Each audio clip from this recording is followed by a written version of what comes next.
He's a shoo-in. High pop-up out to left center field. Over there is Vince Coleman, the left fielder, and he puts it away. So Mookie becomes the first out of this game as he flies out to left. Batting second, number 11, second baseman Tim. That'll bring up Tim Teufel. Teufel batting .349. 8 home runs, 32 runs batted in. Batting .273 against the Cardinals this year. And having a fantastic season, his best ever in the major leagues. Down in the field before the ball game, you could tell that there's a great deal of tension coming into this series. I think the team that scores first is going to be in real good shape. They'll relax a whole lot quicker than the team that doesn't score first. And the first pitch, a called strike. The Mets, when they have scored the first run of the ball game, have a record of 33-16. The Cardinals, when they have scored the first run, have a record of 37-15. And the pitch back is taken inside, a fastball again. 1 ball, 1 strike. Well, you just got to look at Ron Darling in the Met dugout a couple years ago. Ron really came of age when he won that big ball game here in St. Louis late in September. 1985 put the Mets in position to come into a tie with the Cardinals. The Mets won 2 of their last 3 with the Cardinals, but lost the 3rd and dropped the 2 games back and never came back into contention. And that pitch a ball. It's 3 balls and 1 strike. There was a great deal of discussion as to whether or not Darling should pitch that ball game. Davey Johnson stayed with him, and he won a big game for the Mets. And that pitch is called a strike by home plate umpire Randy Marsh. Teufel thought he had a walk. Teufel in his last 12 ball games hitting .419. It's a tough pitch right here. If it hits the inside part of the plate, forget it if you're a right-handed hitter. That's a tough pitch to handle. Ordinarily against left-handers, you're well on the balls of your feet, and you feel comfortable going into the pitch. That's why it's so tough. Now the 3-2 pitch, and this one is low, a breaking ball. The way that previous pitch was caught by Tony Pena, it should have been called a ball. He caught the ball away from the strike zone. Well, it's important, I think, for the umpire to forget how that catcher catches the ball. I remember an umpire telling me if you caught the ball in an uncomfortable fashion, he was going to call it a ball. I thought that was ludicrous. I think the umpire should call the ball as it passes the plate. If you're concerned about the fans reacting to the way a catcher catches a ball, then you shouldn't be umpiring. So now Keith Hernandez, the former Cardinal, stepping up. Keith hitting .297 against the Cardinals. Overall hitting .294 with 10 home runs, 44 runs batted in. Keith has a 5-game hitting streak going. He's hit .467 over that period. They didn't boo Keith as badly as they usually do, and I think what took a little of the heat off Keith the night before the game when Jack Buck gave his speech, he mentioned how Keith Hernandez was a good friend of his. And Keith Hernandez gets his first pitch, a breaking ball for ball 1. In spite of the good stats on Keith, he has hit in 11 of his last 13 games, batting .349. Since July 3rd, he's had only 2 extra base hits in 69 at-bats. Keith has had 1 home run against the Cardinals, and he's driven in 9. And the fastball for ball 2, 2-0. The Mets as a team hitting .270. They're 3rd in the National League. The Cardinals lead the league, hitting .278. Cardinals have hit 64 home runs. The Mets have hit 119. And Keith going for the downs. A big swing there, and he didn't get it. Got a fastball, a good pitch to hit. Well, here's that big swing Ralph was talking about. Keith looks to me like this year he's taking a stronger and a bigger swing, maybe because of the weights. He's been lifting weights after ball games played at Shea Stadium. Keith, a lifetime .300 hitter, hitting against Joe Magrane, who is in the running for Rookie of the Year honors. 2 balls, 1 strike, and a toss to first. Teufel is not a base stealer.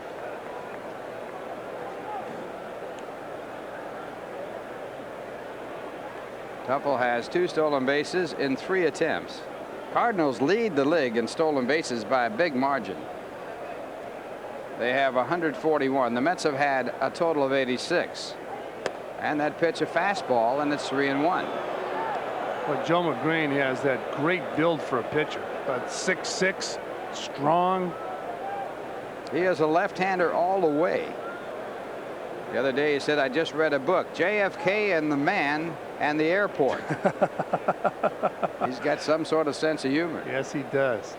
Now a pitch back to Keith, and Hernandez fouls it down the line. He also said when he went on the DL, good play.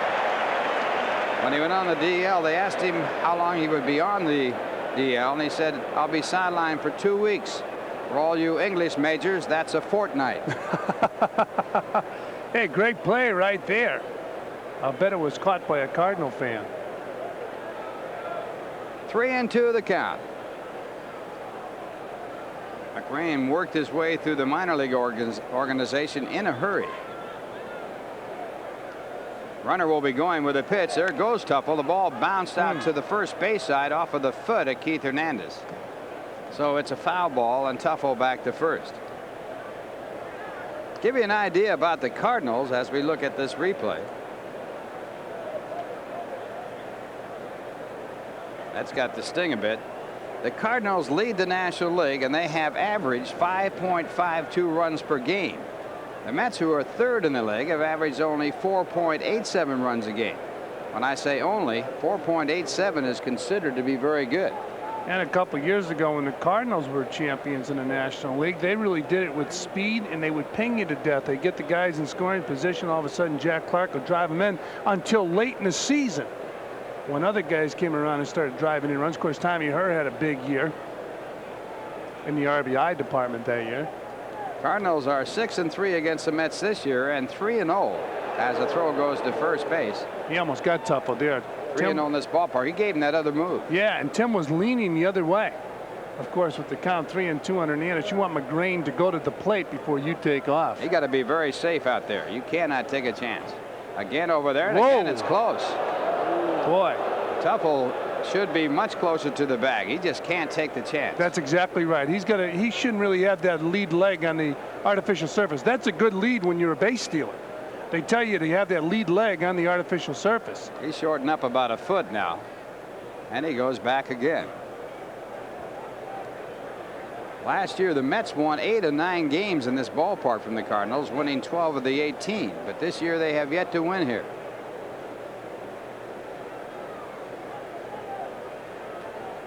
Three and two. Tuffle should be running, and he almost gets picked off again.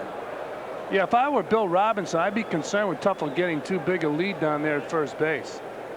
Matter of fact, if I was Tim Tuffle, I'd be concerned about that big lead.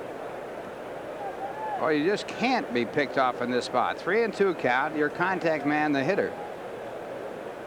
You just can't make that play close. And Bill Robinson did talk to him.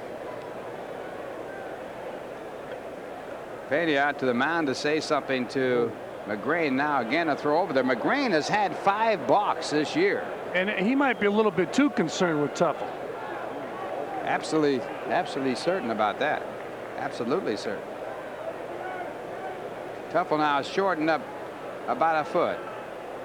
And Magrane to the plate. Tuffle going. The pitch is taken, and it's ball 4, so it's academic. No, it's and now it isn't, as Tuffle goes on down to third on the throwing error by Tony Pena. That's a big break right there for the Mets. You try to get the call from the home plate umpire. Now it's up to the umpire to give you the call in a hurry, or he's doing a disservice to the catcher. When you hear ball, you try to hold up. Now here's Pena, who's not throwing well this year, although I understand from Del Maxwell the pitchers are not holding the runners on. Now, not a bad pitcher, Hernandez. Pena makes the throw. It was called a ball, and the ball hits off of Ozzie Smith's glove. And that there is a big break for the Mets, especially if Tuffle scores. Mets get a runner on third base with 1 man out, and the batter will be Darryl Strawberry. Runners at first and third. Strawberry hitting .272, 22 home runs, 55 RBIs, and he hits one off the fist. It should score a run. And a play there at second. And Strawberry beats the throw to first. And the Mets get another break right there as Hernandez ran into her, and the fielder has a right to field the ball, and Herzog is out to argue the play. The fielder has a right to field the ball, and the only way the decision could go to the Mets, as Joe West made the call, was that the ball was fielded before he hit him. Yeah, and Whitey's putting up his arms, and Keith did put up his arms. What they're trying to say is offensive interference, and if it's called, obviously both the hitter and the runner are out. Now Joe West throws Whitey out of the game, and I'll tell you, a lot of people feel Whitey is very important to the Cardinal ball club in the dugout. Now he'll still be able to manage his ball club, but he'll be doing it in the runway. I don't think for a minute he won't run the ball club, even though he's out of the ball game. Well, his presence will not be felt on the bench. It will be felt either in the clubhouse or the runway. Whitey has a legitimate complaint, and the Mets get a break. But I think once you get in the runner's way, you make contact, and he runs into you. You got to get out of the. You got to get out of the runner's way. Here it is again. Strawberry's jammed. It goes to her. Now Hurd tags Keith. Keith hits him with both arms. Hurd turns and throws. Hurd's got to get out of his way once they make contact. It's like the double play at second base. I think the call was the right call. He had definitely fielded the ball, and from there on, your game. That's right. You got to get out of the runner's way as if you're tagging second base. It's the base path. If Keith goes out of the base path, then the runner and hitter are out. But I think Herzog is saying it was like a block. It's like that thing where you do a rolling block, where Keith Hernandez put up both arms. Therefore, it should be interference. So a 15-yard penalty for holding. And the Mets have a run. They lead 1-0. An RBI for Darryl Strawberry, and the batter will be Kevin McReynolds. And the first pitch, a fastball for ball one. McReynolds hitting .285, 19 home runs, 60 runs batted in. Kevin has had 18 runs batted in his last 16 games and 5 home runs in his last 13. This ball hit hard to left, a base hit. Vince Coleman over to field it. Strawberry to second base and holding there, and the Mets have runners at first and second with 2 men out.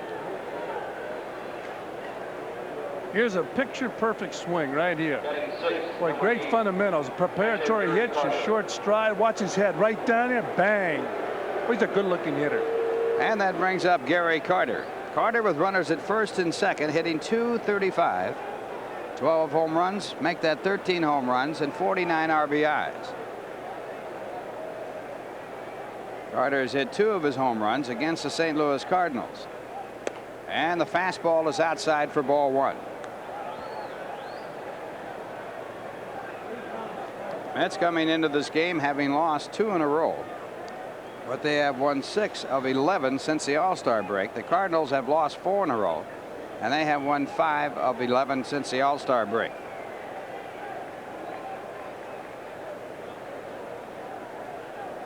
One ball, no strikes to Gary Carter. And now it's 2-0. Magrane having walked 2 in this inning, causing some of his problems.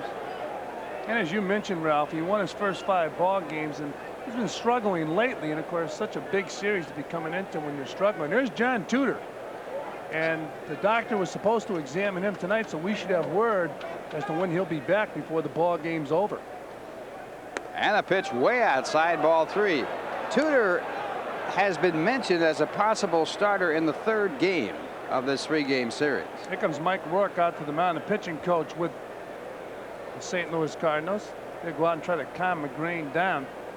Spring training, a lot of the baseball people with the Mets felt that Magrane would be the Rookie of the Year in the National League. They were very high on this guy. Started this season at Louisville, won 1 and lost none, and then was called up when Tudor went on the DL with that broken knee. Well, it's going to be interesting, Ralph, to see how much that throw by Pena to second base hurts the Cardinals in the outcome of this ball game. Pena is supposedly an outstanding throwing catcher. He was traded over to the Cardinals because they felt he had a little more pop than Mike LaValliere. They sent him over here. LaValliere over there in Pittsburgh doing a fine job. Andy Van Slyke, Dunn, the pitcher, with 7 wins. And Pena really has struggled here in St. Louis. And Pena throwing down to second on ball 4 where the runner got second base free. Now, I got to wonder if Randy Marsh is one of those umpires that takes his time calling the pitch. Carter hits 3-0 and hits a high pop up toward right field. Kurt Ford over there has plenty of room, and he makes the catch. So Carter leaves 2 as the Mets score 1 run on 1 hit. There was 1 error. And the score at the end of 1/2 inning, the Mets won, the Cardinals coming up.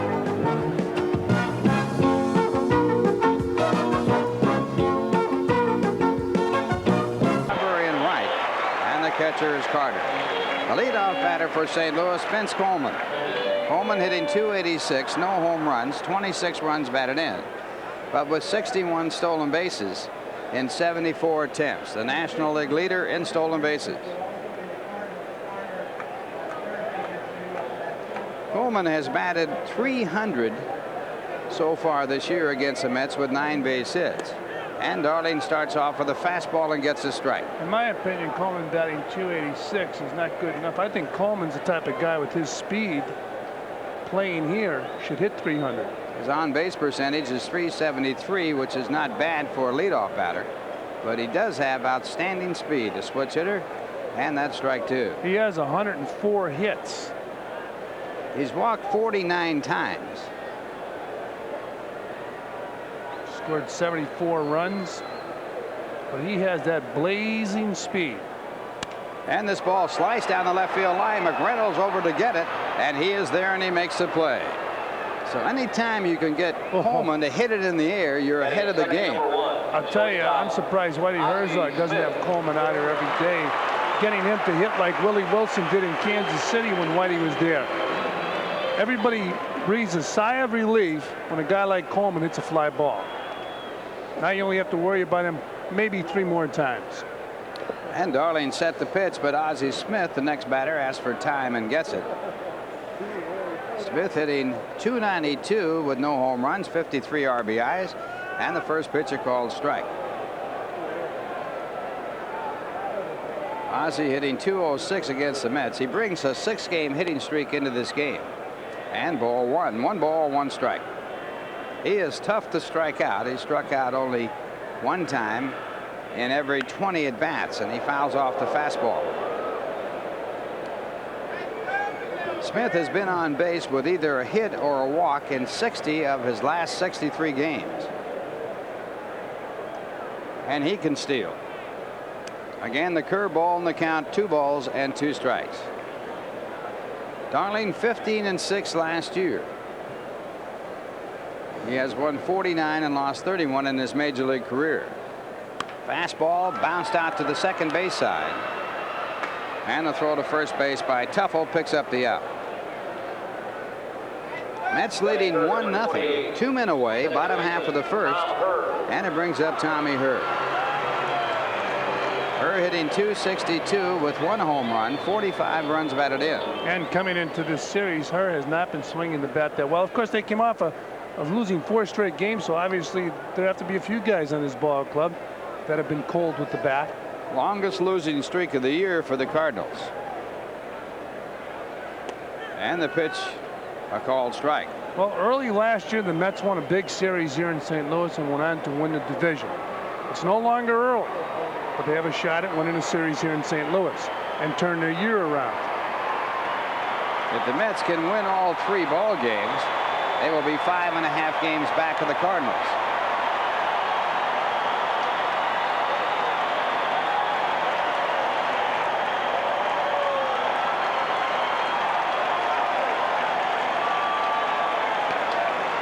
And the pitch back is a ball, and the count 1-1.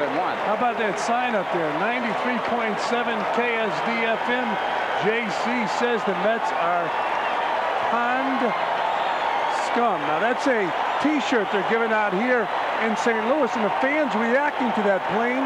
There it is. What a reaction by this capacity crowd. And the pitch back, a fastball, 2 balls and 1 strike.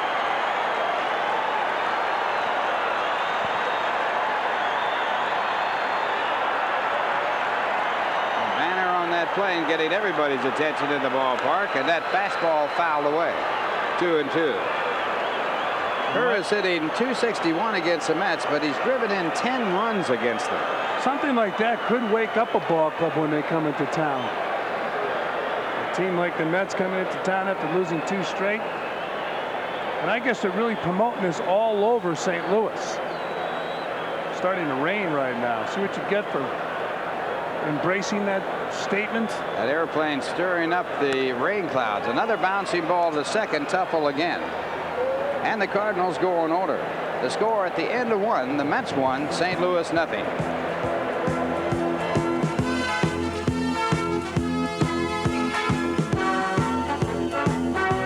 Go to the top of the second. Mets leading 1-0. Howard Johnson. Howard hitting .267, 23 home runs, 57 RBIs. His career high for both home runs and runs batted in. Joe Magrane on the mound gave up 1 run on 1 hit, walked 2 in the first inning when the Mets sent 6 to the plate. And the fastball in there, a called strike. Howard Johnson has had 7 home runs in his last 14 games. And he is 5th in the National League in home runs. The leader, Jack Clark, with 29. Davis with 28. Dawson with 27. 1 ball, 1 strike. Magrane with a record of 5-2. He has not had a win since June 21st. And this ball hit in the air to center field. Willie McGee over to his left. Looked like he had a little trouble picking it up. Yeah, he did. He lost it momentarily, but was able to pick it up and catch it. So Johnson is out. Watch, there it is. Willie McGee said, hey, where is it? But a good outfielder usually gets in the vicinity of the ball, and if he stays with it long enough, you'll see it come down. If you don't, you get a good problem. If it doesn't come down, you get a new kind of way to play this game. That's right. So Rafael Santana, the batter, 1 away. Mets leading 1-0. Santana hitting .275, 4 home runs, 29 runs batted in, and this ball hit hard to right field, fielded by Kurt Ford. And Santana, who has done extremely well, comes up with a base hit. Well, here's Santana doing what he does best, putting the ball in play with the head of the bat, just placing the head of the bat on the ball, and here it is. Pitcher Ron Darling. So a runner on with 1 out, and Ron Darling the batter. Darling in a bunting situation. Darling with 5 hits and 40 at bats. 4 of his 5 hits have been 2 base hits, and he's driven in 3 runs. But he is in a bunting situation here. And a balk call right there as Clark broke in for the bunt, and Magrane was going to throw to first base, and there was no one there. That was a great fake, though. I can't believe it. So 2 mistakes now by the Cardinals in the first 2 innings. He must drop his head or drop his eyes to the ground, because Clark was really running in. I'd have thrown it to the umpire. Hope he catches it. I can't believe it. That is Magrane's 6th balk. Well, now I'd let Ron Darling swing the bat. Darling will be swinging the bat in this spot. Yeah, I would have let him swing the bat even with the runner in first. 1 man out in this situation. I would really be surprised, and so would the other 50,000 people here if he bunts. Yeah, Darling swings the bat well enough. Even with the guy in first, I'd let him swing away. It looked like he changed his bat too. He went to a hitting bat, and there's a hard ground ball to short. They'll have the runner at third, and they do. Bad job of base running by Santana, and the Mets make a mental mistake. That's a bad base running mistake right there by Rafael Santana. It's hit to the surest hands in baseball. He gets the job done, just flips the ball over to third, and easy out. Santana trying to knock the ball loose. And another look. They get Santana easily at third base. He almost hurt himself when he was, I guess, not sliding or sliding. So now the Mets lose a runner in scoring position on that base running mistake, and Mookie Wilson batting for the 2nd time. He misses the first pitch for strike 1. Mookie flied out to left his first time up. Mets leading 1-0, aided by a throwing error by Tony Pena. Pitch back and a ball, and it's 1 ball and 1 strike.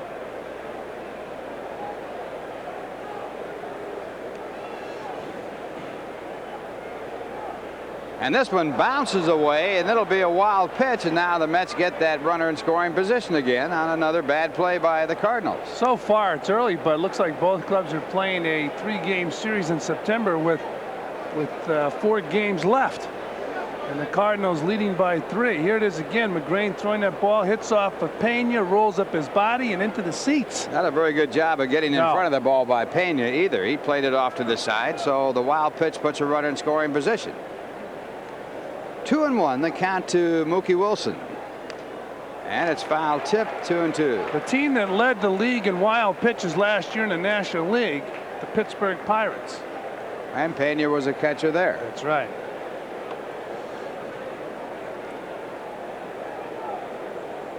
So it's 2-2 to Mookie Wilson. Mookie came into this game hitting .360 against the Cardinals this year. And a ground ball foul over in the Met dugout. So the count stays at 2 balls and 2 strikes. Looks to me that like Magrane is sneaky fast, and that's unusual for a guy 6'6". Ordinarily, they're just overpowering, or if they're not real fast, it's not a sneaky fast. But this guy looks sneaky fast, and the indication was Howard Johnson. And Mookie starts to swing. Did he go? No call by the home plate umpire, and no appeal called. Well, you be the judge. Mookie's body gets out there, his bat, oops, and is able to hold up. I'm surprised they didn't appeal the play. And there's a swing and a foul ball as Mookie loses control of the bat. What, bats and it goes under the stand. How about that? So Bats are flying. Lost a bat. Balls are flying. Everything's flying around here. I've never seen that before.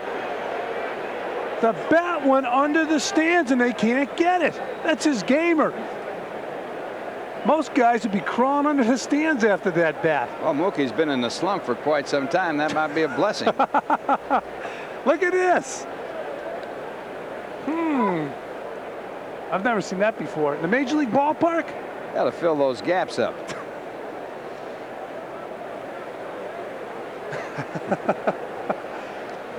So Mookie going to the bat rack, coming up with another piece of wood. 2-2 the count. And Magrane to take the signs. Hey, this could be an interesting ball game before the night's over.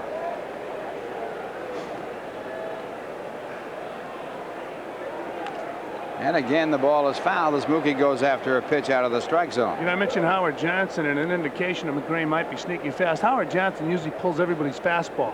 Magrane's fastball got by him. He ended up hitting the fly ball to center field. And another good indication would be that Carter, with runners in scoring position, on a 3-0 pitch, flied out to the opposite field. Good point.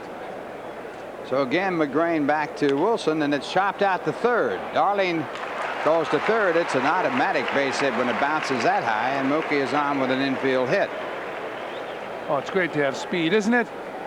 Terry Pendleton could do nothing with this ball but hold on. Here's Mookie really drilling the ball off the plate, taking that high hop. Darling coasting into third base, and Mookie on first. Would you cause chaos by sending Mookie? Batter's Tim Tuffle, 2 men away. Mets leading 1-0. Tuffle walked in a 3-2 pitch his first time up. Tell you, the way Payne has been throwing, I might give it a shot. Tuffle hitting .349. 8 home runs, 32 RBIs, and a throw to first. Better yet, I might leave him on first base and see if they can get Joe Magrane to balk. Balked once in this game and 6 times this year. And Tuffle takes a strike. Looks to me like Magrane kicks higher when he goes to first than he does when he goes to the plate. Cardinals with one of the great base runners out of St. Louis, Lou Brock. He would breed that. Pitch back to Tuffle. A fastball swung on a miss to strike 2.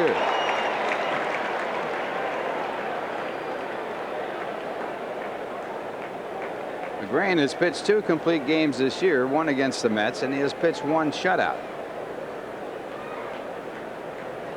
Shutout against San Diego. 2-0 victory, his first major league shutout. 2 strikes to count, and another throw to first base. Another thing, it looks like Magrane is so conscious of that foot going behind the front leg, going behind the back leg, that when he kicks up, he's very deliberate when he goes to first. He's probably been called for a block on that also. The 2-strike pitch, and it's ball 1, 1-2. On that pitch, you could see the leg go behind the back leg. The front leg was picked up. He's got to generate some speed from his legs, so therefore you got to bring that back, the front leg behind the back leg when you go to the plate. And if you go to behind that leg that's on the pitching rubber, you have to come home. And again, it's a ball, and it's 2 balls and 2 strikes. I think all these rules favor the base runner. No doubt about it. Cardinals have been successful in stolen bases 75% of the time. The Mets have been successful 73% of the time. But the Cardinals run a lot more than the Mets. Oh, that was close to a balk right there. A balk, of course, would get the Mets a run. Now watch this. He goes up. Oh, he comes down. Gingerly, he looked like he stepped more towards home. And it surely did. And there is a ball for ball 3, and it's 3-2. And now Mookie can run. You know, it's funny that usually the Cardinals will beat you because you're worried about their speed. Magrane seems overly concerned about the Mets on first base. You've got to look at Keith Hernandez on deck. 3-2. Mookie not being held on. He's running, and the pitch is grounded foul. And you know, Ralph, you mentioned 73% of the time the Mets are safe at second base or third base when stealing a base. 75% of the time for the Cardinals. I think pitchers now should concentrate more on the hitter and almost forget that guy on first base. You know, occasionally check him, but he takes off and gets a jump. He's going to steal second base. And now Mookie going again, a swing and a miss, and that'll do it. So in the first 2 innings, the Mets leave 2. This time on 2 hits. And the score at the end of 1.5 innings, the Mets 1, the Cardinals nothing. The Mets with 2 home runs and 4 runs batted in this year.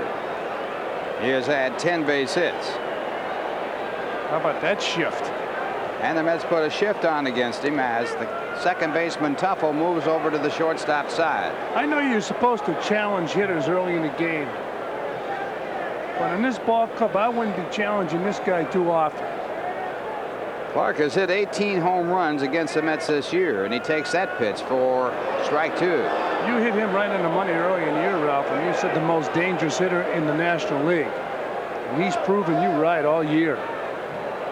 Clark leads in home runs with 29 and runs batted in with 91. Leads in the National League. And the breaking ball, 1 ball, 2 strikes. One thing that Clark has going for him is that he does strike out a lot, and pitchers think they can get him out. That one just does miss. And the count 2-2. Clark has struck out 102 times. And in a way, that's an invitation to pitch to him. Yeah. And as you mentioned, Ralph, when you were playing 100 times, there's a lot of strikeouts. A lot of strikeouts. Good. And he strikes out for the 103rd time. He got him with a splitter. Good pitch right there from Ron Darling. 51. Jack Clark, obviously a real good fastball. He's a good hitter, and Darling throwing that split finger fastball drop right out of the strike zone. Good pitch. Good 2-strike pitch. And great location. Oh. So Darling picks up a strikeout, his first of the game, and now Willie McGee the batter. Willie, the antithesis of Clark, he is tough to strike out. And he's probably the only good hitter in baseball that bats on his heels. I've never seen a hitter bat on his heels before and be a good hitter. Hitting .305 for the year with 8 home runs and 75 runs batted in. And if you had to copy a hitter, you would not copy him. But he has that great speed, and he takes for ball 2, 2-0. If you recall a few of the games we did in spring training, Kevin McReynolds was having trouble swinging the bat, and the reason was he was on his heels. Here's a guy who does the job hitting on his heels, Willie McGee, not that lady with the fan. And the fastball fouled away. McGee has had 17 runs batted in his last 19 games, and that is really the surprise. McGee with a lot of RBIs. Led the National League at hitting 2 years ago. But he was not known for RBIs. 2-1 the count, and this ball topped out to the first base side. It is foul. McGee in his last 12 ball games hitting .353, and that's what he hit when he led the league 2 years ago.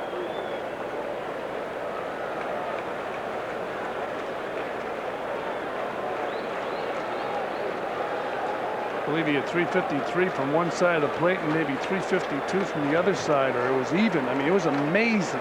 In '85, he had a .353 average with 82 runs batted in. And that pitch a ball, and it's now 3-2, and it was close. The highest switch hitting mark, Mickey Mantle. .356. Just a shade above Willie McGee. And a swing and a miss and another splitter, and Darling has his second strikeout. All right, Darling really getting that split finger fastball over and he's selective as to when to throw it. Here's a good pitch. He just missed with a good fastball, and then threw the split finger fastball in the same location, and the ball just dropped. Well, now the batter will be Terry Pendleton, having by far his best year in the major leagues, hitting .310 with 8 home runs and 57 runs batted in. And the first pitch a called strike. Earlier this year, Pendleton had a 19-game hitting streak, the longest in his career and also the longest so far in the National League. And a line drive at Tuffle, and that'll do it. So 6 in a row by Darling. And at the end of 2, it's the Mets 1 and the Cardinals nothing.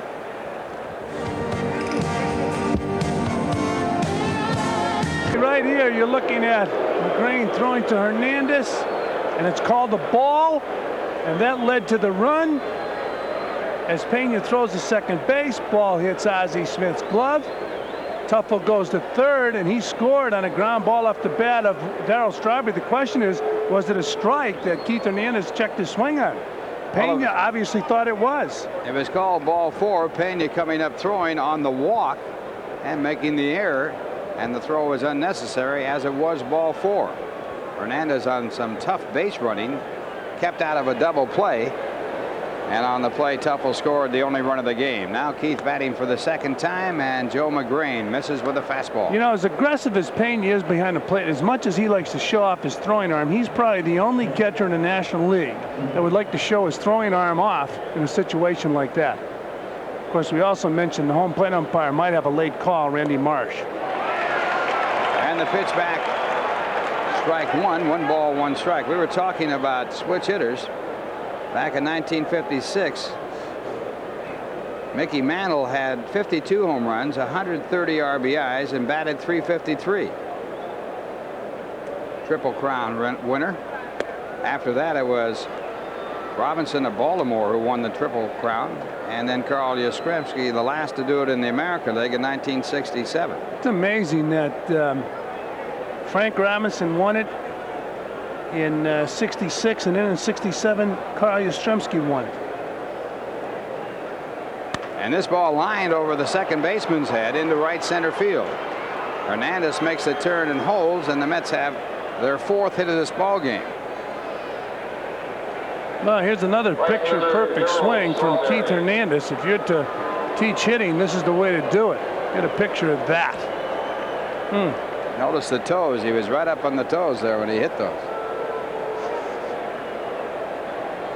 So now Darryl Strawberry, the batter. Darryl with an RBI on a fielder's choice his first time up.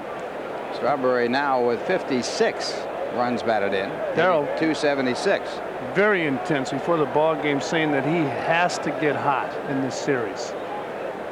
Whoops. Right over his head, and a good play by Pena to keep it from being a wild pitch. It's a great catch right there. Here's the breaking ball. Of course, you wouldn't throw a breaking ball at anybody. And here's the breakout. That's a great play right there for the catcher, Tony Pena. Not a knockdown pitch on the curveball. Magrane has been wild throughout this early part of the game, and this ball fouled down, 1-1. Well, he jammed Strawberry his last time up, and right there jammed him again. Darryl has to go for another piece of wood. Here, you're talking about that Triple Crown a moment ago, Ralph. In 1933, the American and National League had Triple Crown winners. The only time in history of baseball guys won it in the same year. Jimmy Fox in the American League and Chuck Klein in the National League. How about that in the same year? Amazing. Last player to do it in the National League, Joe Medwick in 1937. Batted .374. Member of the Gas House Gang, 1934, right here in St. Louis, the Cardinals. They used to have fights in the dugout. Nothing unusual about that. Nah, not at all. Dizzy Dean and Joe Medwick used to hook in the dugout. They were telling some great stories at the Hall of Fame ceremonies about Pepper Martin and the things that he used to do.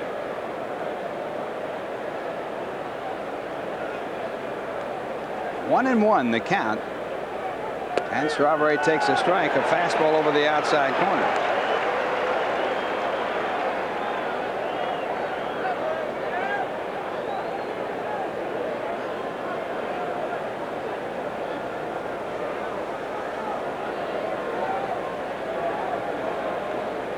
Now the pitch back to Darrell. A fastball swung on and missed, and Strawberry struck out. Second strikeout for Magrane. Well, here's that last pitch to Darrell Strawberry, really down in his wheelhouse, and Darrell just swinging through the pitch. Here's the guy the Cardinals better watch out for. Kevin McReynolds the batter. Kevin singled the left his first time up. Hernandez the runner at first base. One man out. Top of the third. The Mets leading 1-0, and another pitch way out of the strike zone. A fastball missing. Ball one. McReynolds has had 12 hits against the Cardinals this year and came into this game hitting .355 against St. Louis. 2 balls, no strikes. He looks too comfortable at the plate. If I was a pitcher, I'd be very concerned about this guy.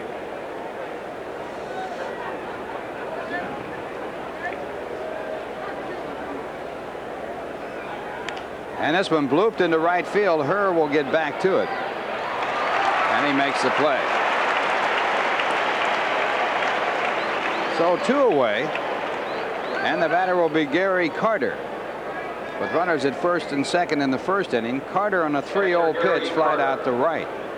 That ended the inning with the Mets scoring 1 in that inning.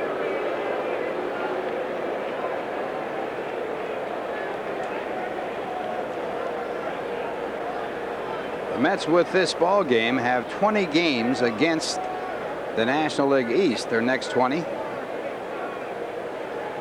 And this ball hit hard to right center field. It could score a run. It'll be against the fence in right field. Here comes Hernandez, and he'll score. Carter to second as Hernandez scores. Carter now going to third. The throw into third base is in time, and Carter is out. And now an argument at third as Sammy Palazzo argues with Gary Darling, the third base umpire, and here comes Davey Johnson. Well, he must have missed Gary Carter because Sammy Palazzo went crazy. So did Gary Carter. Check it out. The Mets got a break here. That ball hit right at the top of the wall and stayed in. And Ford getting the ball back in, hitting the cutoff man. And Tommy Herr throwing a bullet to third. And the ball beat Gary. Well, we can't see it from that angle, but obviously Gary Darling wasn't able to see it. Let's take a look at it here. See if Pendleton tags him. Might have missed him. Never touched him, but Gary Darling right there. Of course, Pendleton might have blocked him out. And that was not a good base running play by Carter. You never make the first or third out at third base, and that puts the Mets out in the inning. They do get 1 run on the RBI by Carter on 2 hits, leave none, and the score at the end of 2.5 innings. The Mets 2, the Cardinals. And we're going now to the bottom half of the third. The Mets leading by a score of 2-0. And it will be Kurt Ford to lead it off. Ford hitting at .310 for the year with 3 home runs, 23 runs batted in. And hitting .400 against the Mets. And the first ball grounded out to Keith Hernandez, who will take it by himself. And you just assume then if you're blocked out, if the ball beats the runner, that he's out. He was blocked out of that play as Tony Pena comes into the batter's box, and a fastball high for ball 1. Talking about that plane that flew over, that was flying overhead before with the sign, and there's a DJ here in St. Louis. I guess they coined the phrase, Mets are pond, P-O-N-D, scum. And the St. Louis Cardinals management has apologized to the Mets for that plane. Pulling that banner across the sky over the stadium. It got a great reaction from the Cardinal fans. It might have gotten a reaction from the Mets. That's right. A positive reaction for the Mets. But it showed a touch of class when Cardinal management apologized to the Mets for that slogan. So Darling working to Pena with a count 2-1 and a ground ball to shortstop. Good play by Santana on the hard smash. And Pena hitting .241 with 1 home run and 26 RBIs, grounds out. Like Dal Maxwell, the general manager, said, with the talent the Mets have, just what I want to do is get them excited. So 2 men away, and Darling working to Joe Magrane. Magrane with 2 hits and 28 at bats. One of his hits a double. He also has driven in 1 run. And the first pitch, ball 1.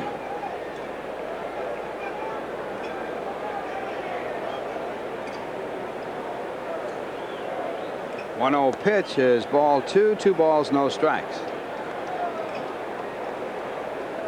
Mets leading 2-0.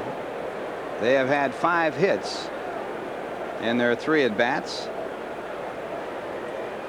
And they have left 4, and this ball is popped up on the third base side. Howard Johnson is there.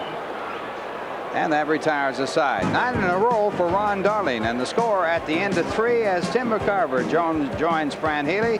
The Mets 2 and the St. Louis Cardinals nothing. Another big baseball fan. Oh yeah, I am. So am I. I enjoy this game. And here's a guy who can hit a baseball, Howard Johnson. By the way, that voice was Tim McCarver. World traveler or country traveler, I should say. 2-0 if you just tuned in. The Mets on top of the Cardinals. There's a lot of tension in this first game of the 3-game series as Magrane throws a strike. I think you had a point. I think that this is being played so far like it's a September series. Both teams appear to be a little tight. The Cardinals having lost 4 in a row. The Mets 2 in a row. Strike 2. A lot of times when you try too hard, you don't do nearly as well as when you relax and let your talents come through. That's all part of your abilities in the game. There have been a lot of players that say, boy, he had a lot of talent, but once he got across the white lines, he just wasn't the player that he should have been. Whoa, way inside.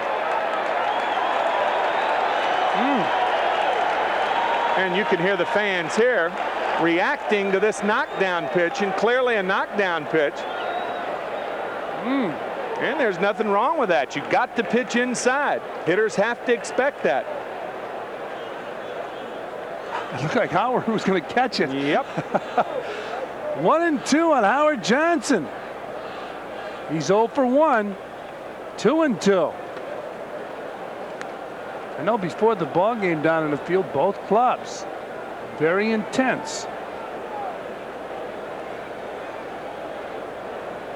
Magrane got that fastball a little bit by Johnson his first time up when he flied to center field. It's 2-2.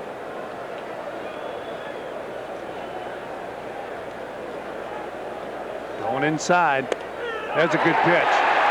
Howard Johnson leaning out over the plate and took strike 3.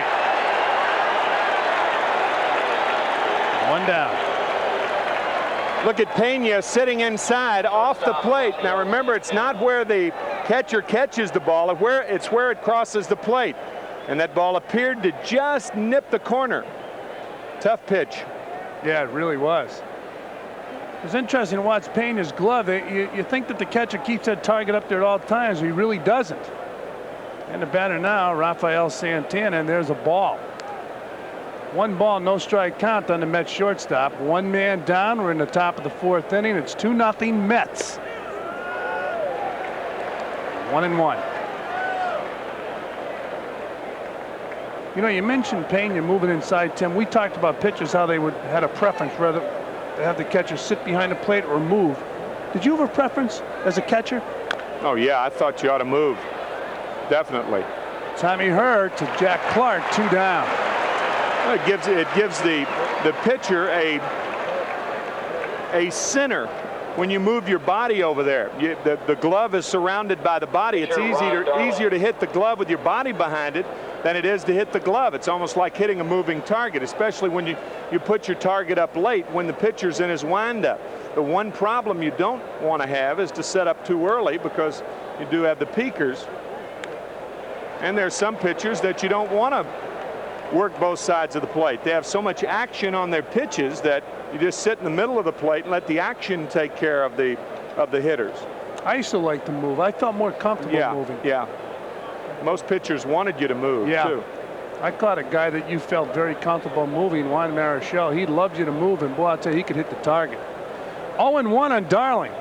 Change up outside. 1-1. 2-5-0 for the Mets. 0-0-1 for the Cards. So Ron Darling has faced 9 batters through 3 innings of play.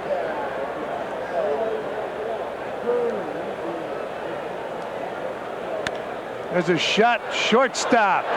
Ozzie Smith loses his footing, but that doesn't help Ron Darling. He still gets it. The Wizard of Oz does it again, and for the Mets here in the fourth. 3 up, 3 down. We have a pretty good ball game. Stay with us. We'll be back. To Joe Stack and his daughter Terry Stack. Joe recuperating, I believe, in the hospital. And a big hello from the Budweiser family to Joe Stack and his daughter Terry Stack. 2 Met fans. Up in New York, yeah, they are Met fans. We won't tell Lou, though. As Vince Coleman steps in, pops the ball up, and it falls on the field, but Terry Carter had no play. Well, catcher's first responsibilities are always in fair territory, and then you look in foul territory. Your first step is forward, and then you look around. Watch Carter now. See, fair territory is what you're concerned with. So you look out, your first step in momentum carries you forward, and then you turn around, and then it's too late. So it's a strike.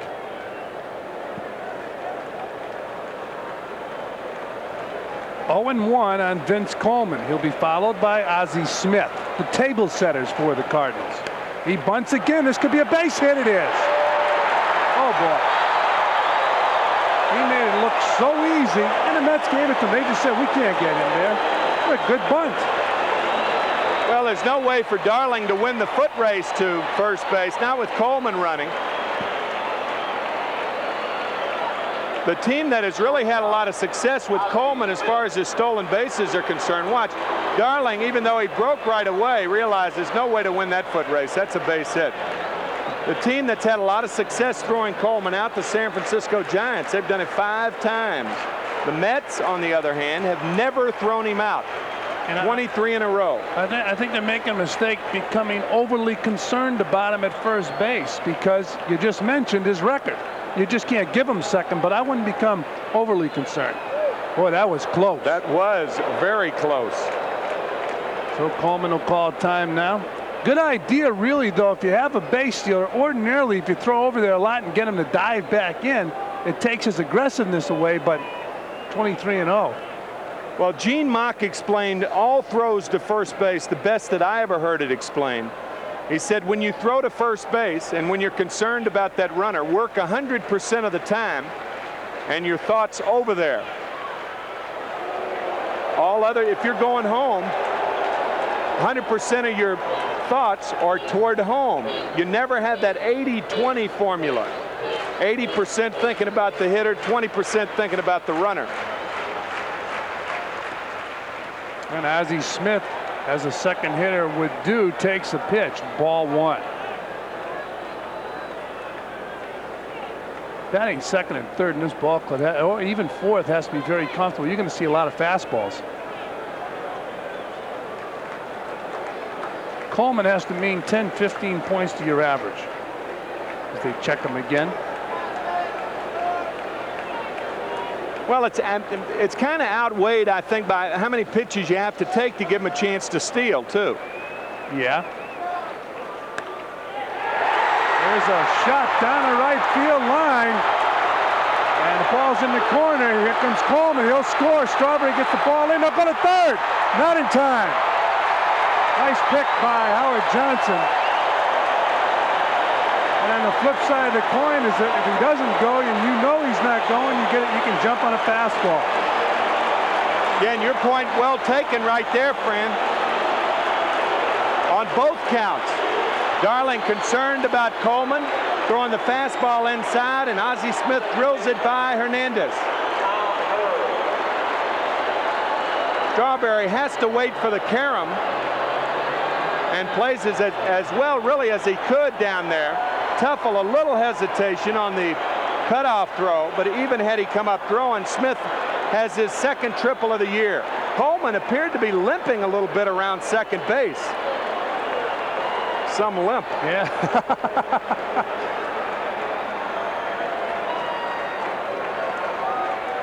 So the Cardinals have their first run. They have 2 hits, both hits in this inning, nobody out. There's Coleman and a runner on third with great speed, Ozzie Smith. And Tommy Herr, the batter, takes ball 1. 1-0 on the Cardinals' second baseman. Now, if you're a catcher right here, you try to remind your pitcher to pitch just like nobody was on base. The chances of preventing Smith from scoring with being on third with nobody out are monumental with these hitters coming up. And Darling on the mound. If Gooden's out there, Gooden could get a pop-up strikeout maybe, but not Ron Darling. He's a contact pitcher. That's right. And these guys are contact hitters, so the odds are against it. Having Smith score, that's why you play your infield back. And the Mets are back except for Howard Johnson at third, and the pitch is outside, 2-0. Looks like Ron Darling attempting now to make the perfect pitch. Got to be careful because of that guy on deck, Jack Clark. Tommy Herr has been in a slump. He's batting .261.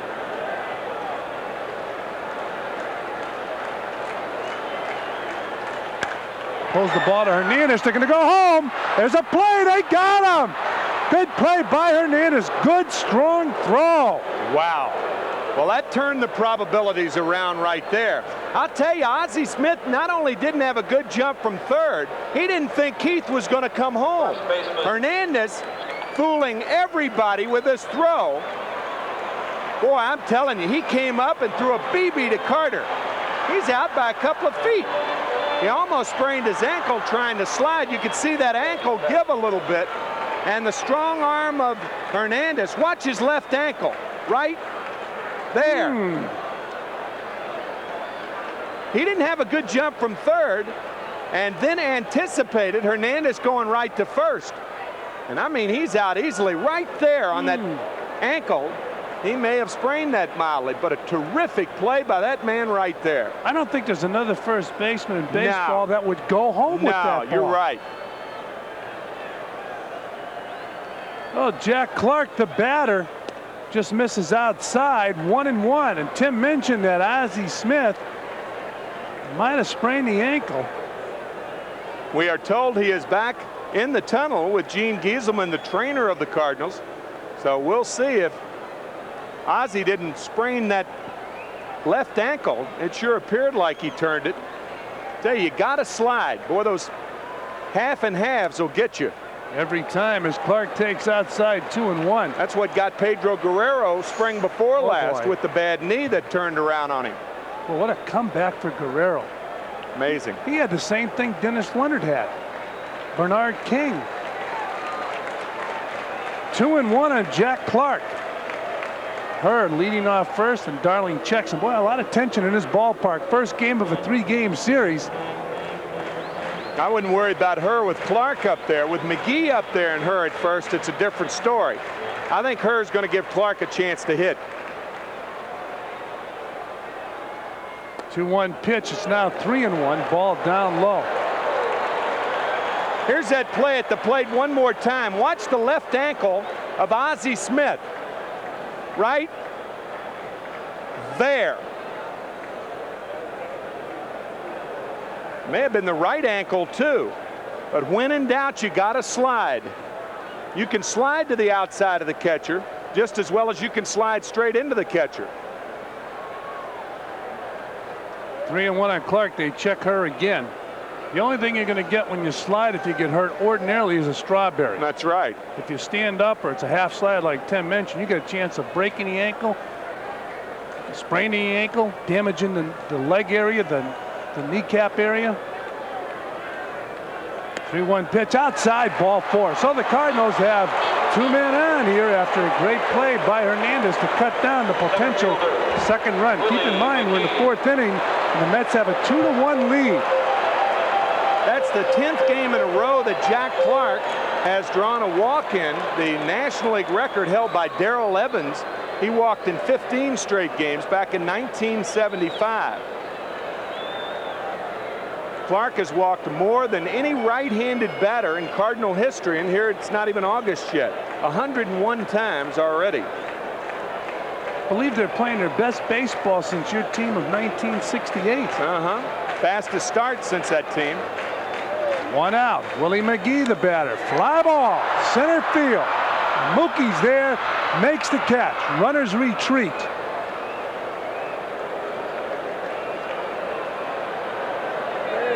So runners still on first and second. 2-1. The Mets on top of the Cardinals. And the batter now will be Terry Pendleton. Look at Gary Carter talking to him about that play at third base.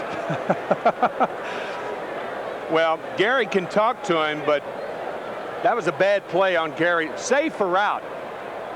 Say Pendleton missed the tag. Yeah. But it's really a bad play on Gary's part. And as you see, Ozzie Smith is limping there. Gene Gieselman, the trainer, standing right next to him. Sure, he looks like he'll go out and try it, but he appears to be injured. Minor injury to the ankle. Jose Akendo backing him up at shortstop. I guess backing everybody up in this ball club this year. Doing a great job. Started at 7 different positions. 1-0 on Pendleton. 2-0. You know, Tim, talking about Carter going to third, they'll always, as you look at Ozzie Smith, they say you can't go to third base unless you're sure you can make it. With 2 outs. And he even made it, and he was out. Yeah. That'll teach you a lesson. Yeah. Good point. 2-0 on Pendleton. 2-1. Now, if it's 1 out, it's a good shot because you'd want to try to get over there. And if you're thrown out with 1 out to make it the second out, nobody's going to say anything. Because if you get there with 1 out, you can score on something other than a base hit, a sacrifice fly, an infield out, an error, wild pitch, pass ball. 2-1 pitch. 2-2. Good pitch. This place is packed. Going to be packed for the next 3 nights. Yes, it will, and I'm sure they'll draw big crowds in Montreal. Friday, Saturday, and Sunday. The Mets will travel up there to play the Expos, who, by the way, got beat today at Wrigley Field in Chicago by the Cubs, obviously. Rick Sutcliffe picking up his 15th victory of the year. Outside to Pendleton, 3-2.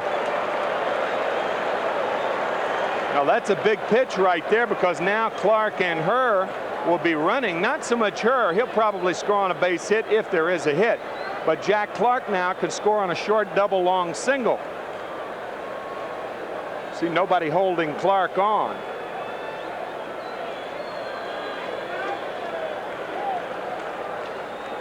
Three-two pitch, fouled off. So we'll do it again. Pendleton having a fine year for the Cardinals. Playing great defensive third base, too. Cardinals get down on him last year.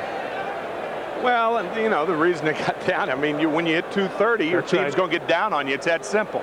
That's exactly But right. the reason he's having a good year this year, he's already matched his career high in walks. More than coincidental.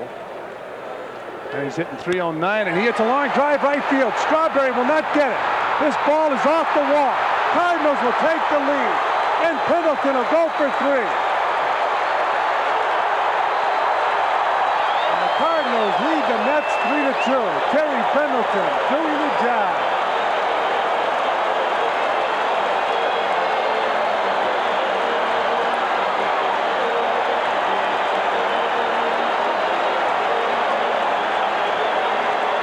RBIs number 58 and 59 for Pendleton. Right fielder. And that 3-2 fastball. Davey Johnson has told me that Darling likes to cut his fastball on the 3-2 count. I don't, understand why that's always the case. But a lot of times Darling tries to come inside with a count 3-2. Not a bad maneuver. But whether you should do it all the time or not, I don't know. I don't think you should do everything all the time. That's right. And that cut fastball is almost like a slider. Yeah. 1-0 now on Kurt Ford. The Mets have fallen behind the Cardinals here at Busch Stadium. First game of a 3-game series. Ford takes inside 2-0. Tony Pena on deck. And here comes Mel Stottlemyre.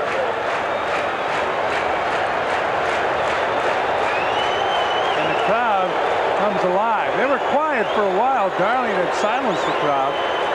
He was perfect through 3. Well, Nick Leyva, the third base coach, is talking to Kurt Ford. Now, I really wonder what he's talking about right now. You kind of know what Stottlemyre and Darling are talking about, but what is Leyva saying to Kurt Ford? There are 2 outs. It counts 2-0. He's not taking. He may be telling him that if Howard Johnson is back, could go ahead and drop one down. I think Johnson will be even with the bag. He went right to Pendleton after he left Ford, probably telling him to be alive for a bunt. Kind of easy to read. Otherwise, Leyva has no reason to talk to Ford. That's right. 2-0. It's 3-2. Runner on third base. Pena's next batter. Ford's batting .309. Pena's having trouble with the bat. Maybe he's telling him swing at anything. Right back to Darling, base hit. 4-2 Cardinals.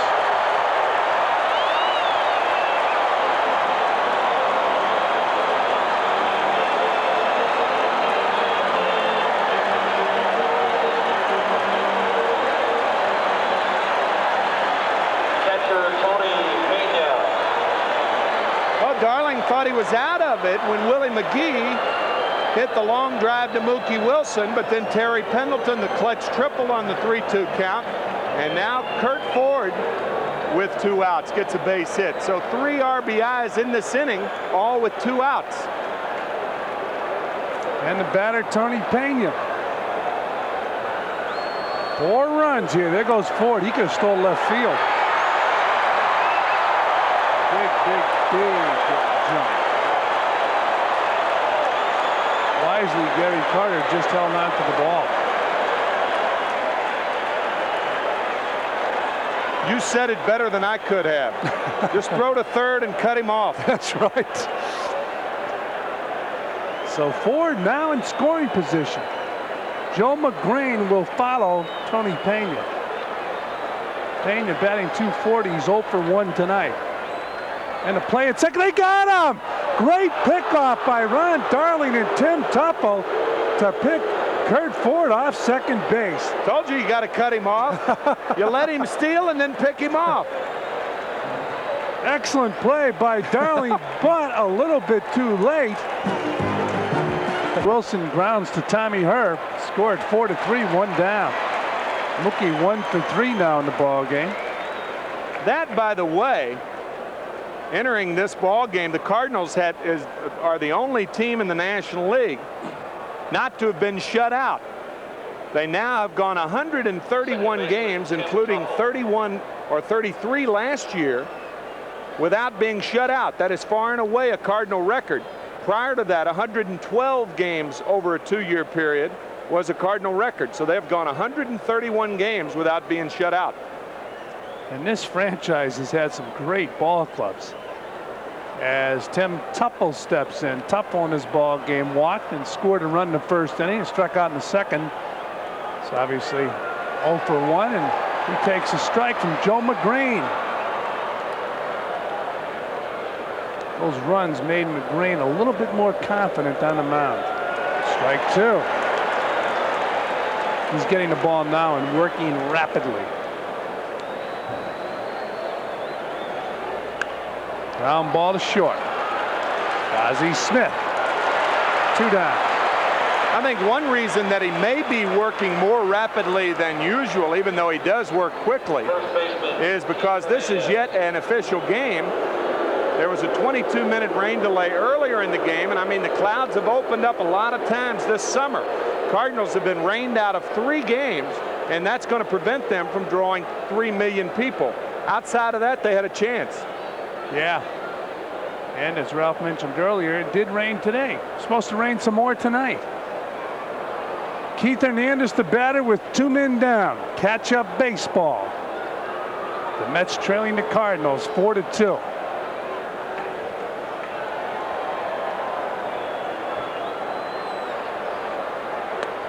Up high to Hernandez, ball 1.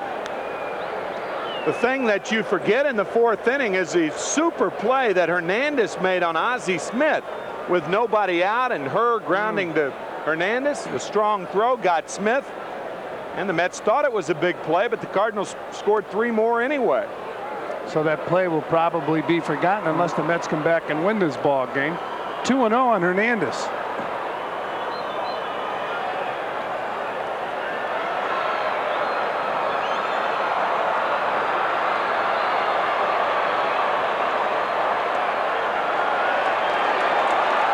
2-1.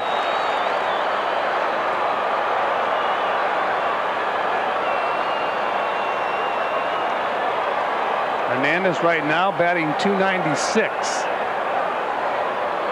He has 106 hits here in '87. Only once in his career did he have more than 200 hits. I should say over 200 hits. 1979, when he shared the MVP award with Willie Stargell, batting .344 that year. He was a favorite here in St. Louis, and now he's booed in St. Louis. Although they took it easy on him his first time up tonight, because Jack Buck, during the pregame ceremony, said he was a friend of his. And Keith walks. Nice to have friends. Especially Jack Buck, huh? Here's the play again with nobody out. Tommy Herr grounds to Hernandez. Ozzie Smith on third base. It appeared that Ozzie did hurt one of his ankles, but he is back out there, and Carter did make the tag. Punched out by Randy Marsh. And Keith Hernandez now on first base. Darryl Strawberry, the batter.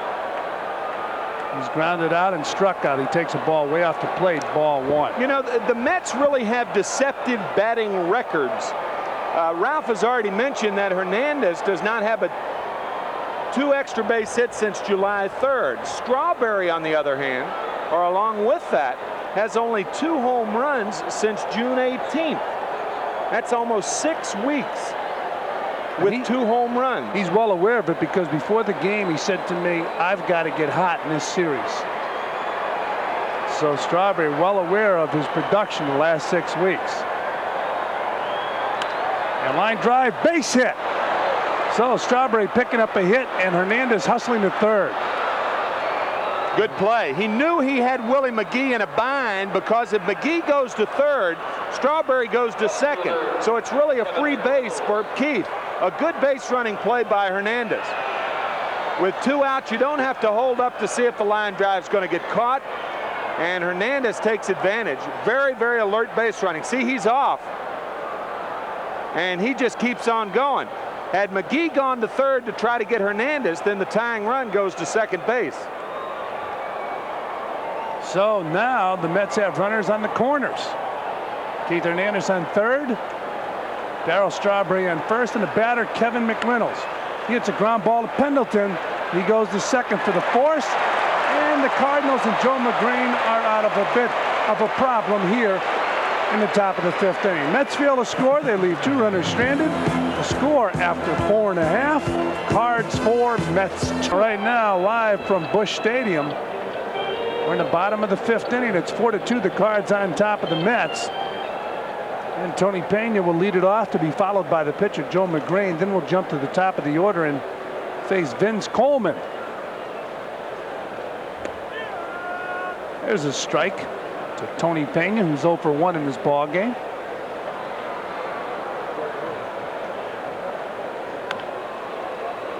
Pulled foul. 0-2. I guess it's fair to go back to a point that we talked about with Terry Pendleton, his all-time high, career high in walks, and here we're still in July, and Terry having a good year. Tony Pena last year hit .288, had a fine year with Pittsburgh, career high in walks, 52. See, it's not the walks, and the correlation that you've got to draw there is that because he's walking, he's getting better pitches to hit. So it would make sense. Jack Clark, an example. His career high for walks, he's having the career year of his life. And that often happens. When the walks go up, the average goes up. There's Jack Clark. And speaking of Tony Pena, with the Pirates, he didn't bat 8th. No. Batted 6th most of the time. He takes up high right there. Yeah, it's a little tougher. That's true. It's tougher to hit in the 8th spot. I'm really not talking as much about this year as I am last year. And the correlation, I think it's proper and it's interesting. You can do a lot of things with stats. Foul ball. But a key stat is bases on balls, because it's not the walks. Don't get me wrong. But what is happening when you walk, you're being more selective as a hitter, and you're hitting a lot of pitches when you're ahead in the count. And that means you're getting your pitch to hit more often, and that's one of the keys in hitting, is getting your pitch. it follows right on down the line. And I mentioned he's batting 8th, but I believe when he came over here, they didn't have him slated for the 8th hole. He kind of worked his way into it. I think Pendleton was really slated for the 8th Yeah. hole. Yep. Ozzie Smith's hit there several times. Oquendo, when he's played, has hit there several times. Fouled out of play, so the count remains 2-2.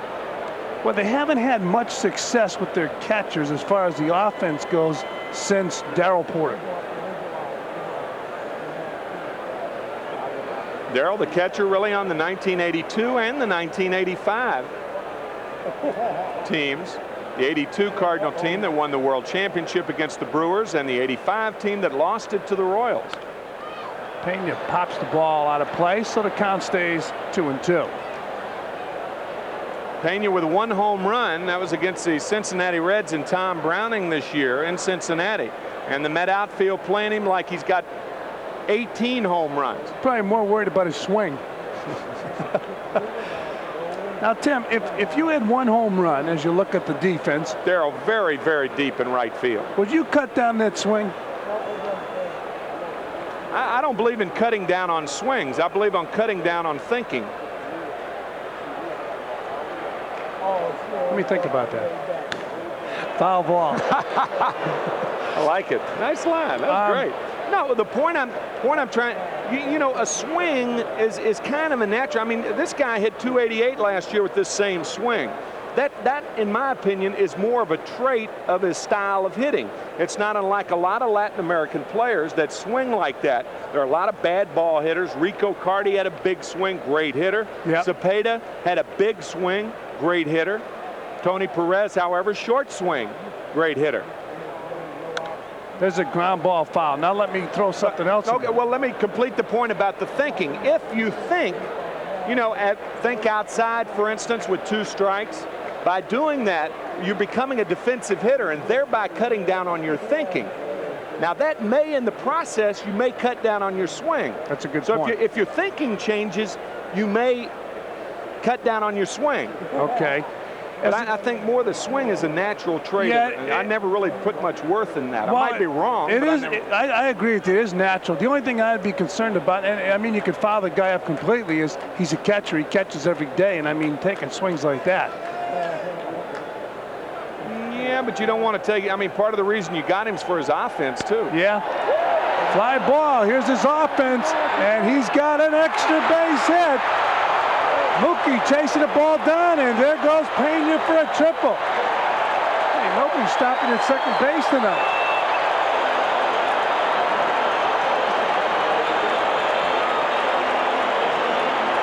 Saw nobody out, and the runner on third here in the 5th inning. Well, and it should be pointed out that I just said that the outfield should be closer, and I stand by that. On this particular instance, I would have been burned. And Mookie's burned anyway. That's really not the point. He almost got it. But the point is that outfielders are going to be burned occasionally by line drives over their head. But I'll guarantee you, Tony Pena, when you're playing that deep, he's going to dunk a lot more in front of you than he's going to hit over your head. And for Pena, it's his 3rd triple, and Joe Magrane's the batter. Especially in this ballpark, it's difficult to play anybody too deep except Jack Clark. You can move back for Jack Clark. They're not going to squeeze here. There's nobody out. Even if he strikes out or makes an out in any fashion, Coleman's a hitter with 1 out and a runner at third base. And the infield's in. Gary Carter looked into the dugout, I'm sure, for that pitch out, but it's a fastball that misses outside, 2-0. There's nobody out. There's no sense in worrying about the squeeze right now. That's right. They're not going to squeeze. You don't want to, in the process, walk him, trying to worry about the squeeze. Gary looking in the dugout. They're not going to squeeze now. 2-0. 2-1. Good fastball right there. Magrane takes a pretty good rip. Gary looking down at the third base coach. So is Joe Magrane. Now Gary looks in to find out if somebody has a sign. He just shook his head yes. Let's see what happens. There's Pena leading off third. Fastball, swing and a miss, 2-2. You don't squeeze with nobody out. I agree. You never squeeze with nobody out. The reason being, if he makes an out in any fashion, Coleman's going to be the hitter. Now you might think about a squeeze, but not in this situation. You got to go get Magrane. Coleman will be the hitter to be followed by Ozzie Smith. Outside, 3-2.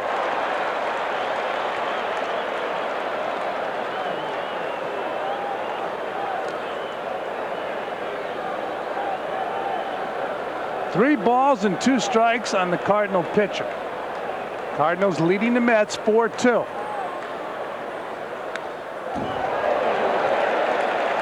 Fouled off.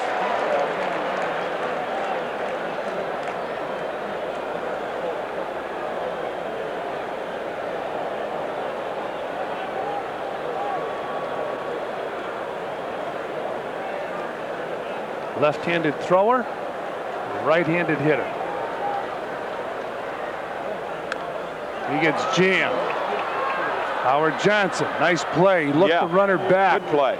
Very good play by Howard Johnson. 1 down. Watch Johnson. Left fielder. All it requires is a look, and Pena is back, and he guns out Magrane. Now a whole completely different situation. Now at the infield end, and the outfield should be in, because Coleman does not have a home run this year. And one of the strangest stats in baseball, in my opinion, 4 doubles for Vince Coleman. Yeah, that's wild. I mean, think about that. Yeah. I might bring the outfield into the infield. Or certainly Kevin McReynolds in left field. Boy, on the artificial surface, 4 doubles. We mentioned he's batting .287. I'm surprised at that stat also. He can run over 300 as Darling misses outside, ball 1. His first time up, Coleman flied to left field. He had a bunt hit in the 4th inning to get things rocking here for the Cardinals. Cardinals scored all 4 runs in the 4th.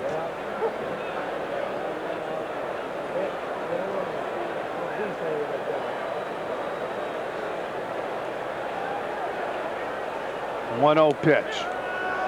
1-1. I think Whitey Herzog would be more inclined to bunt with Coleman last year and squeeze than he would this year. When he's swinging the bat 60 points higher this year, if you squeeze with Coleman, you in effect are taking 1 run and really not thinking about a big inning. Cardinals could, with Coleman on base, could, chance to, with a big inning, put the game away. Outside, 2-1. It's Coleman. When he's hitting, everybody's moving. Yeah, the double stat is very surprising in a ballpark like this. Strangest stat in the big leagues, I think. 4 doubles for Vince Coleman. 2-1 pitch. 3-1. Of course, I figure you got to figure that he just figures he'll stop at first and steal second. He's done it 61 times. Been caught 13 times this year. And again, he's walking more. Yeah. Not swinging at bad balls, and more than coincidentally, his average is up. Whitey used to get on him about not walking. Yep. 3-1. Pena on 3rd.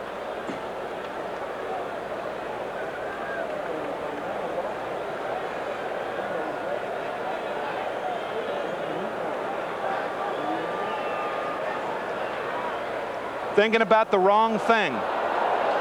There's no reason whatsoever to concern yourself with Tony Pena at 3rd. Ronnie just stepped off, and now he faked to 3rd, which means that more attention is diverted to Pena than to Coleman. You got to get Coleman out. Right at Santana. Double. Oh, I thought they had him. Premature. That was a nice play by Howard Johnson to keep that ball from being thrown away. It certainly was. Ozzie Smith. And boy, Pena can't get doubled up in a play like that because he's not going home anyway. Mets really caught a break there. Coleman hit it hard, but Santana was there. So now Darling 2/3 of the way out of this predicament here in the 5th inning. And Ozzie Smith, who tripled his last time up, is the batter. Triple driving in Coleman. He takes down low, ball 1. Ozzie checking in with a .293 batting average, having a fine season in the average department. 1 ball, no strike count on Ozzie. 2-0.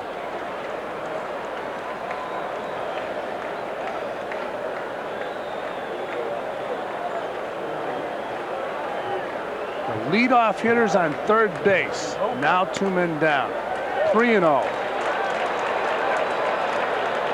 Tommy Hurt to follow, who's been in a slump.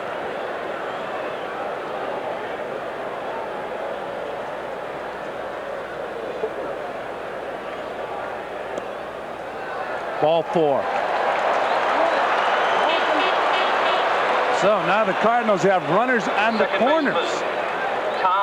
Leading the Mets 4-2.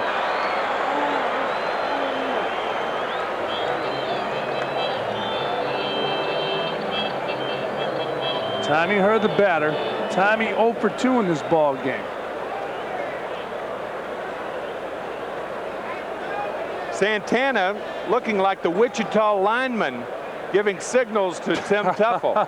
He's crossing over saying, watch Smith. He went through about 10 gesticulations down at shortstop.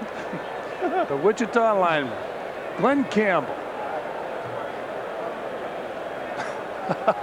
Rafi passive now, but I'll tell you, before that he went through 10 maneuvers with Tuffle. Strike 1.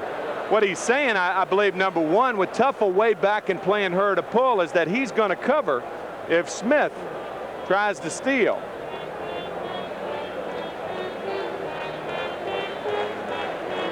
There's Rafi. 0-1 on Tommy Hurt.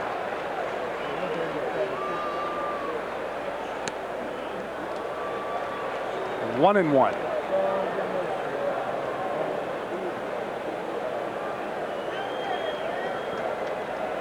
Tony Pena on third base. Ozzie Smith on first. Tim Tuffle signaling to Santana.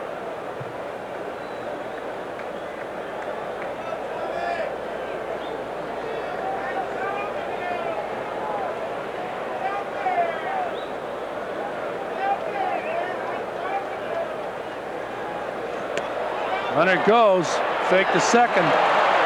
He had a big jump. I mean, I don't think Gary Carter was going to throw through anyways. Nope. But Ozzie had a tremendous jump. Second stolen base for the Cardinals, and they can just run at will off of anybody. But in fairness to Gary Carter, he had no chance on either stolen base tonight. The one by Kurt Ford in the fourth, and now by Tommy Hurt.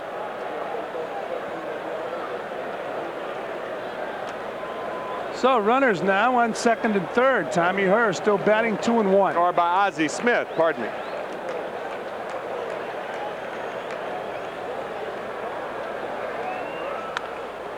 Fouled off. 2-2.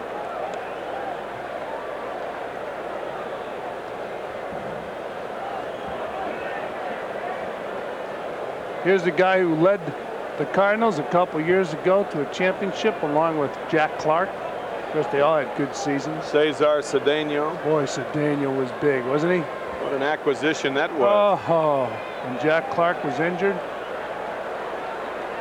Cedeno came in and filled the bill. 2-2 on her. Chopper to third. Howard Johnson to first. And Ron Darling pitches out of a jam. The leadoff man was on third. He failed to score at the end of 5 complete here at Busch Stadium, and it's not over yet.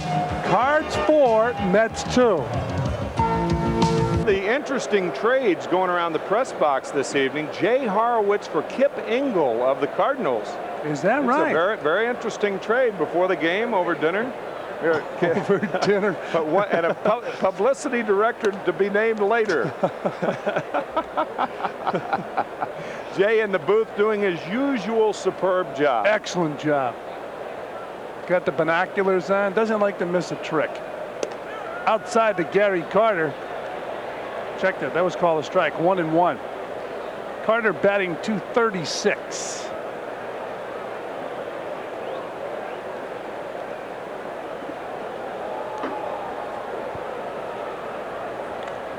Swung on and missed. 1 and 2. There he is. Jay Horowitz. All right, JJ. He is a breath of fresh air. He is really a delightful man, I'll tell you. Day in and day out, does the work of 5 people. He and his fine assistant, Dennis D'Agostino. No easy chore, I'll tell you. And no stat gets by those 2 guys. And Carter's jammed. Here comes Pendleton. Goes to first. 1 down.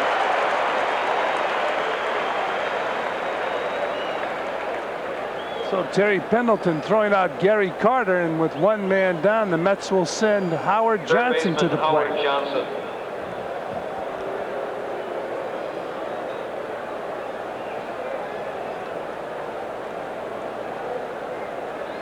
Did you wear those batting gloves, Tim?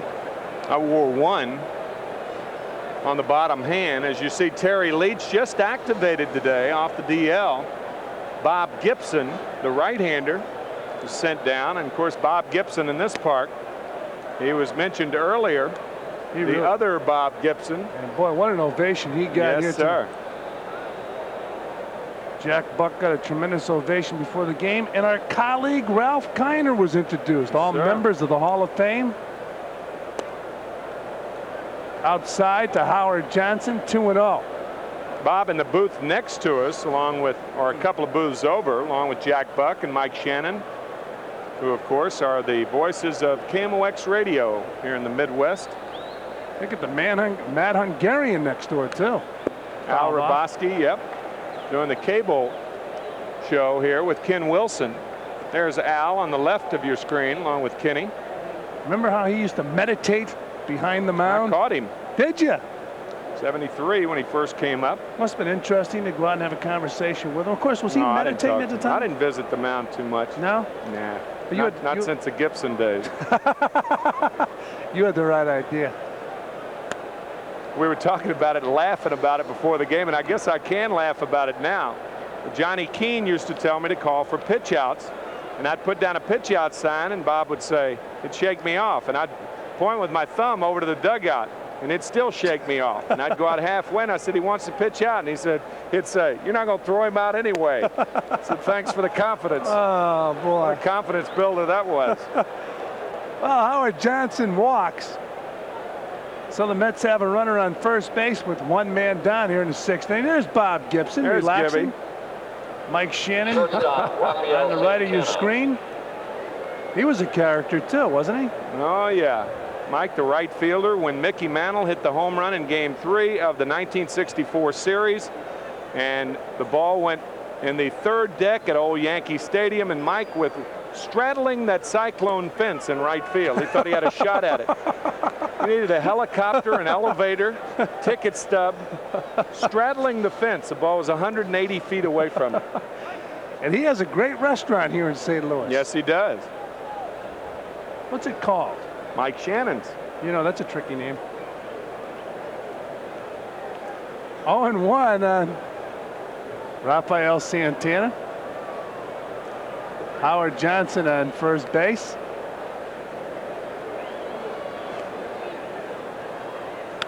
Santana hits a ball up the middle. Great play by Ozzie Smith.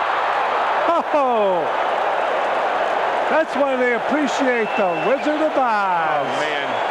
Listen, that is as fine a play as you'll ever see right there. He just waves the glove at this ball. Had it gotten through, it would have been first and third. Look at that. He catches it about a yard behind him and has the wherewithal to make the toss. The throw to first is incidental to this magnificent play by Smith. Goodness. That's not an easy toss either. He just said routine. There's a base hit off the bat of Ron Darling. And it's booted by McGee. Here comes Santana. Well, they said no, they're not going to send him. And runners now on second and third with 2 men down. Saw a big boot right there. If a boot can be big. And a guy who does not boot many, as a matter of fact. Willie McGee with a Gold Glove 2 years ago. And that for Willie only his 4th error of the year. He didn't make many, but this could be a big one and a big break for the Mets. But think about what would have happened had Ozzie Smith not made that play. Oh. That's why Whitey Herzog said he saves 100 runs a year. What's the difference? Some guys drive them in, some guys save them. Remains to be seen, but he's at least saved 1 in this inning. Possibly more right here Yeah. with Mookie Wilson, the batter, and 2 men down. Mookie out in front of a changeup, fouling the ball out of play. 1-0. Well, the big 2-out base hits, and the Mets need one now. They had 1st and 3rd and 2 out in the 5th. McReynolds grounded out. Gary Carter making the base running blunder in the 3rd, making the 3rd out at 3rd base. Cardinals scored 3 of their runs with 2 outs. Psychologically, that is a big thing for a ball club. Yes, it really is. And on the other hand, it's devastating to the defense. 0-1 on Mookie Wilson. 1-1. Magrane has been pitching in very well in this ball game. 1-1 pitch. There's a base hit. No, it's not. Nice play out there by Kurt Floyd. Mookie Wilson hitting the ball hard. And that'll do it for the Mets as they strand 2 runners. And after 5.5 innings of play, the Mets trail the Cards 4-2.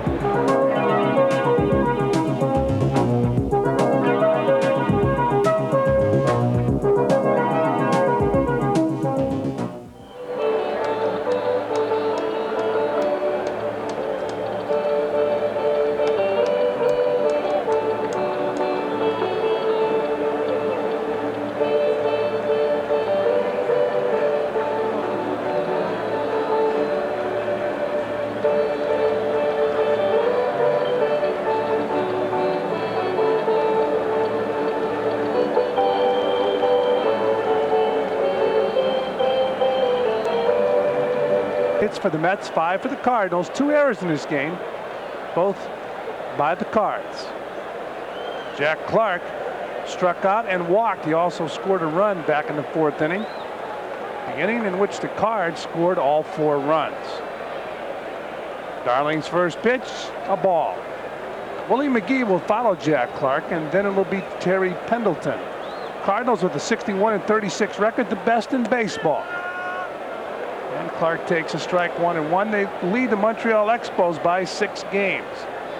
Mike Rourke talking to Dave Ricketts, the bullpen coach of the Cardinals. Mike is the pitching coach. And if Magrane, the pitcher, hits in this inning, or if his position hits, you may see a pinch hitter for him. Clark gets a shot over Tuffle's head. Tuffle is playing to the left to second base. So Jack Clark leading off here in the 6th with a base hit. Well, this is really a quality fastball by Darling on the outside corner. But Jack Clark really locked in. He hits it off the end of the bat. Hits it pretty well to center field. And the batter will be Willie McGee. McGee in his ball game 0 for 2. He struck out and flied to center field.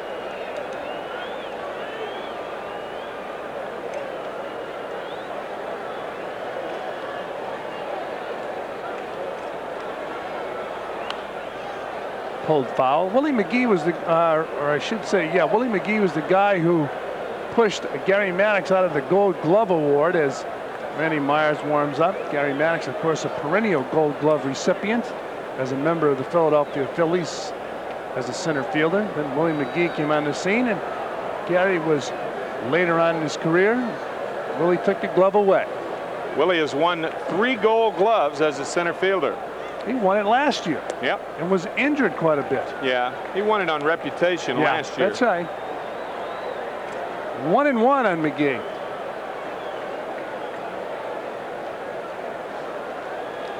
Jack Clark on first base. Keith performing some voodoo.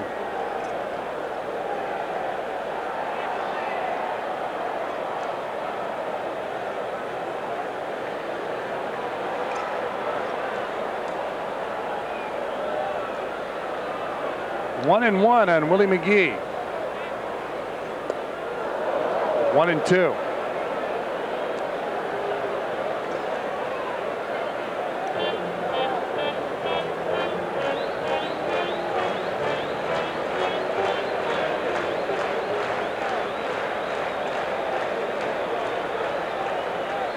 One ball, 2 strikes on McGee. Up high. 2-2. Terry Pendleton to follow.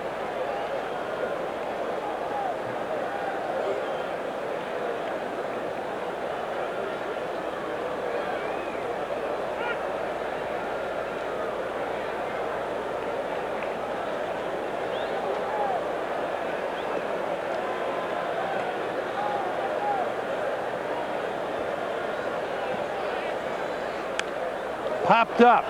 Howard Johnson over by the dugout makes the play. 1 down.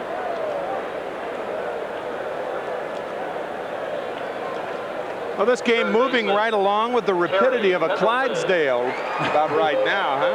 Yeah. You notice they have the Clydesdale room here at Busch Stadium.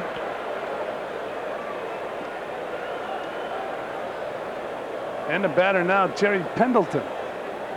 Amazing this past weekend in San Francisco. I mean, what were the odds? The Cardinals with the best road record in baseball, 33-13 going into Candlestick, and the Giants with the second worst home record in the National League, and the Giants swept them 4 in a row. Man. Plus the Cardinals struggled down in San Diego after the All-Star break. But they swept the Cardinals 3 in a row. They split the series in San Diego, 2 out of 4. Swept the Cardinals, then lost 4 to the Giants. Or swept the Dodgers. Fouled off of Gary Carter. Hit him in the head with the bat, I think. Looks like the backswing, and you wear that helmet. It appeared the backswing of Terry Pendleton came around and got Gary. Watch the hand. Oh, boy.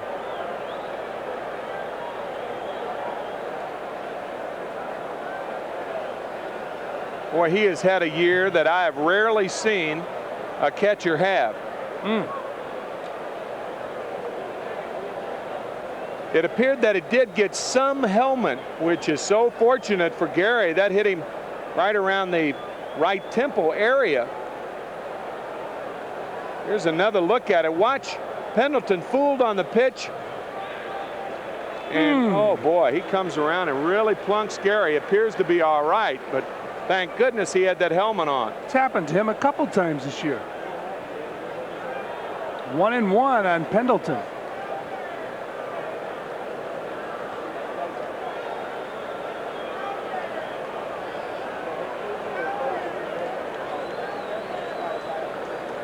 Runner on first base, Jack Clark. Bottom of the 6th inning. It's 4-2 Cardinals. Full house here at Busch Stadium. Right back to Darling. Nice play. Ron Darling taking a base hit away from Pendleton and turning a base hit into a double play. That'll do it for the Cardinals here in the bottom of the 6th. Ralph Kiner will join Tim, and after 6 complete, the score: Cards 4, Mets 2.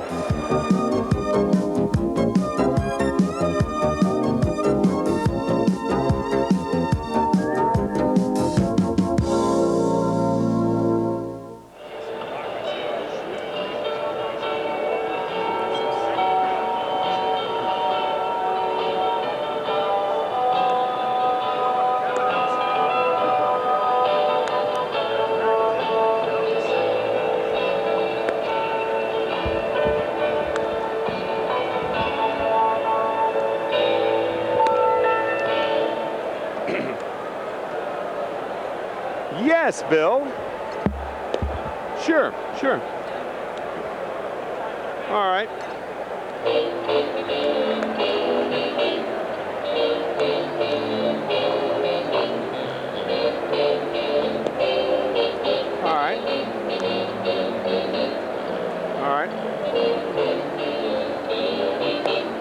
great time of year for baseball fans.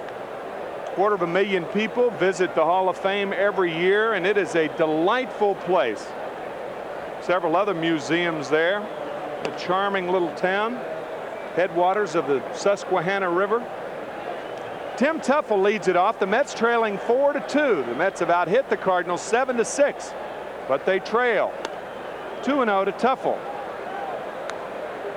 Todd Worrell up kind of early. It's the 7th inning. And he'll be joined by Dave LaPointe. That is a strange sight to see Worrell up so early. 2-1 to Tuffle. Well, the Mets have had a lot of opportunities. 7 hits. They've also picked up 4 walks in this ball game. And the key play, the defensive play by Ozzie Smith on a ball hit by Rafael Santana that he turned into an out. It looked like a sure base hit. And then the line drive that Mookie hit with a chance to get back in the ball game right at the right fielder. Foul back, 2-2. I guess you could coin the word for the Mets tonight, the theater district, or is it the theater in London, the Strand? They've stranded 8 through 6 innings. Is it a theater or a theater district? District, I believe. Is it? I believe it is. Well, the Mets have been in those districts tonight, I'll tell you. They've had a lot of guys on base, but the 2-out base hit is something they have not had. Fastball inside misses, 3-2 to Tuffle.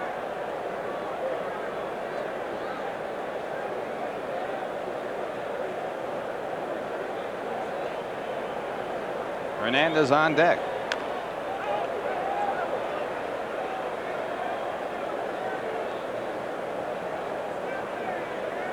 Well, those Tigers of Detroit won another one. The Yankees won tonight to maintain that half-game lead.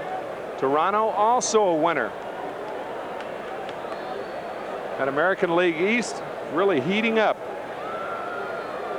That's what the Mets hope happens here in the National League East.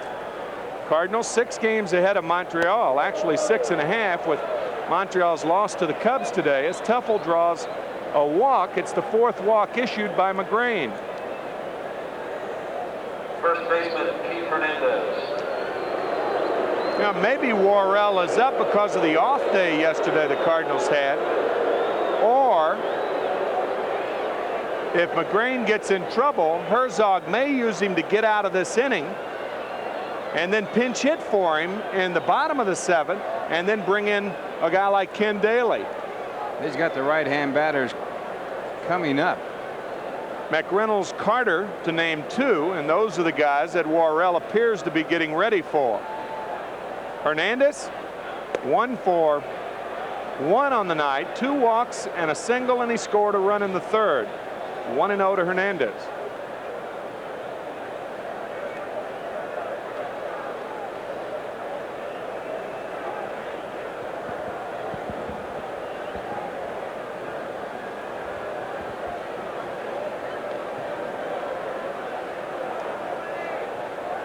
Ball 2, 2-0.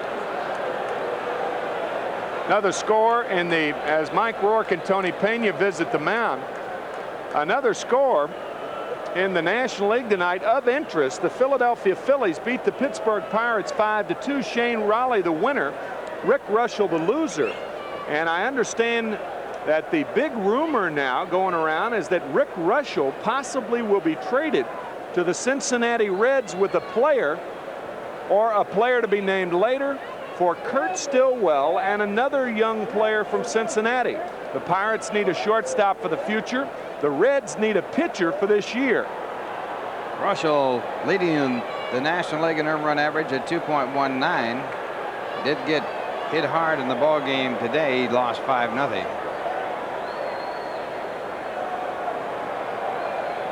Make that 5-2. 2-0 to Hernandez. Ball 3, 3-0. Well, the Reds won their ball game today, so pressure might not be that much, but they are looking for some starting pitching. Oh, yeah. Strike on the inside part, so it's 3-1 to Hernandez. Tuffle at first, nobody out, 4-2 St. Louis. Mets have yet to win a game in this ballpark. Cardinals 3-0 against New York this year and 3-6 over the 9 games they played. Last year, the Mets won 8 of 9 in this ballpark.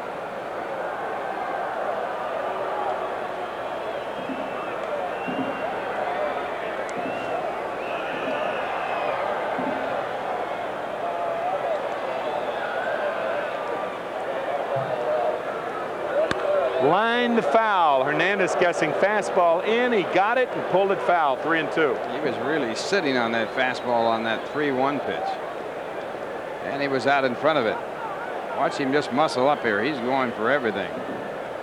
And of course, a home run with a man on would tie this game. Second consecutive 3-2 count. Tuffle probably will be off. This game delayed 22 minutes after the first inning, actually. Delayed by rain, and that rain kind of cooled things off here a little bit. Tuffle not running, and Hernandez takes strike 3. Strikeout number 4 for Magrane, and Keith has some words with Randy Marsh. Well, the runner not going with a pitch, and now the breaking ball here, breaking over that inside corner. Marsh making the call. Looked like a good pitch to me. It's like that backup slider that's so effective. Well, here's Strawberry. Darrell 1 for 3 with an RBI. He drove in a run on an infield out, an out that ended up with the ejection of Whitey Herzog back in the first. And the slider for a strike, 0-1. Hernandez at first at the time. Tuffle at third base. Slowly hit ball to Tommy Herr at second. After he had caught the ball, Hernandez ran into him. It appeared to be a perfectly clean play. Herzog probably argued that he blocked him with both arms. I would imagine that was Whitey's contention. And a very valid argument, though. He didn't hold him. That was the thing. And he just ran into him and hit him hard to keep out of the double play. The thing was, Herr had control of the ball, and once he has control of the ball, he's kind of meat out there, meat hanging on a hook. But I guess Whitey was saying that he used his arms just like an offensive lineman would use. Right. Yeah. Tapped foul, 1-2 to Strawberry. This copyrighted telecast is presented by authority of the Sterling Doubleday Enterprises Limited Partnership and is intended solely for the private non-commercial use of our audience. Any publication, reproduction, retransmission, or other use of the pictures, descriptions, and accounts of this game without the express written consent of the Sterling Doubleday Enterprises and Sports Channel is prohibited.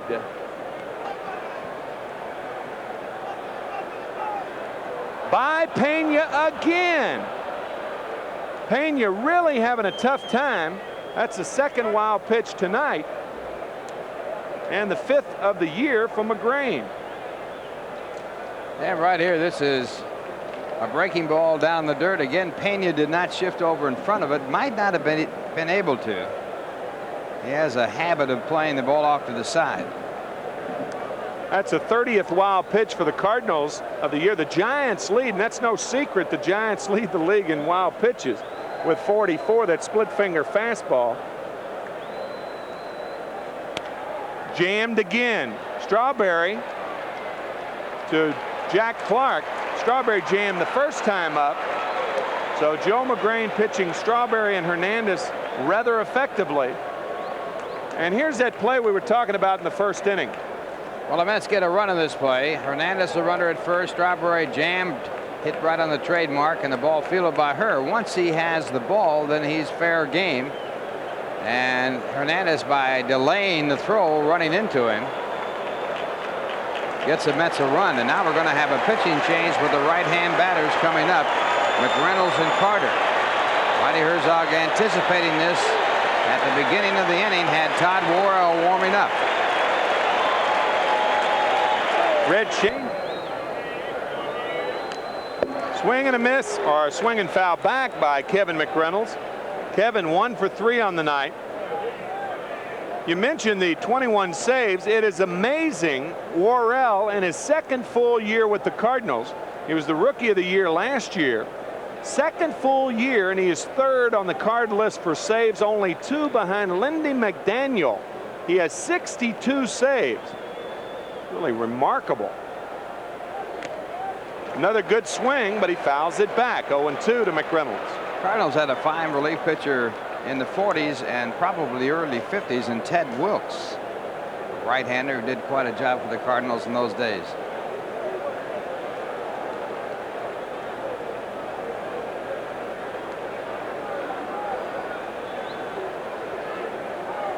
Oh, good play by Pena there, backhanding the cut fastball. 1 ball, 2 strikes to McReynolds. Well, Pena here with his ball moving away has to backhand it. Keeps the ball right there, and the Mets have a runner at third, and he is there, stays there. Line base hit right center. Tuffle scores. It's now a 4-3 Cardinal lead. Big turn by McReynolds, but he stays at first. And there's that 2-out base hit that the Mets have been looking for all night long. Catcher Gary Well, Carter. McReynolds with 19 runs batted in his last 17 games comes through and takes that fastball right out into right center field, and he picks up his second base hit. So the Mets now with a tying run at first and 2 men out, and Gary Carter the batter.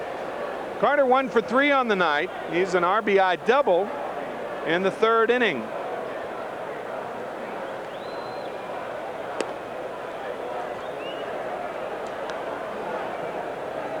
Really in a free situation right here, Ralph. Worrell obviously will be pinch hit for in the 7th with Ken Daly warming up. Little looper right field. McReynolds will go to at least to 3rd. And he stays there. The throw in by Kurt Ford. McReynolds faked up the line. I was going to say, if you send McReynolds in a situation like that, the Cardinals are going to bring in Daly because Worrell's been working so much. So you kind of have a free situation. If he's thrown out, Carter hits against the left-hander. Didn't have a chance to use the steal right here as Carter comes through with a bloop base hit to right field. For Carter, his second hit of the ball game. And now the Mets have the time run at third, the go-ahead run at first, and we're going to see the pitching coach, Mike Rourke, go out to the mound to talk to Worrell. Switch hitter Howard Johnson coming up. Well, you really have an interesting situation right here. Johnson has had a much better year from the right side this year. However, he is a good fastball hitter from either side, and Worrell's strength is his heat. It appears that Rourke's going to leave him in the ball game. Ken Daly is ready for the Cardinals. It's an interesting situation, isn't it? Well, if he leaves him in, it's strength against strength. And Rourke is going to leave him in the ball game. A hard-throwing right-hander pitching to a fastball hitter in Howard Johnson. Johnson has driven in 7 runs against the Cardinals this year. So far in this game, he's 0 for 2. And it's kind of universal as far as those following the Mets that the hit that sent the Mets on their way last year to 108 wins, 116 counting postseason play, was in Game 1 here in Busch Stadium. The Cardinals had won 2 from the Mets, or won 1. 1 was rained out at Shea. And on a 1-2 pitch, Howard Johnson tied a game in the 9th, and the pitcher that night, Todd Worrell. The Mets went on to sweep the Cardinals 4 in a row and won 8 of 9 in this ballpark. So maybe the Mets certainly looking for another shot to get them going this year. Howard had the same thing on his mind. Boy, he had some sort of swing at that fastball. It was right down the middle. And he didn't make contact. Look at this pitch to hit. Power against power. Roger McDowell now up and loosening up for the Mets. 4-3 Cardinals. We're in the 7th. 2 on, 2 out for the Mets. Fly ball to center and playable. Willie McGee over a couple of steps, and he makes the play. But the Mets creep a little closer. 1 run on 2 hits, and they strand 2. They have now stranded 10 through 7 innings. It's the Cardinals 4-3, middle of the 7th.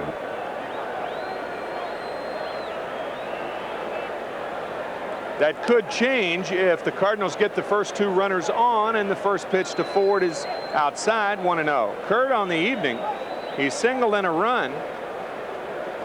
That has proven the difference in this game, the 4th run for the Cardinals, and he has stolen a base. Randy Marsh calls timeout. 1-0 to Kurt Ford. Darling has given up 6 hits and 4 runs. All 4 runs coming in the 4th.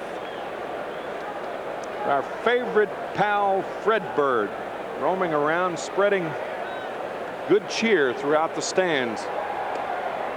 2-0. Wonderfully warm Fred Bird. Animated.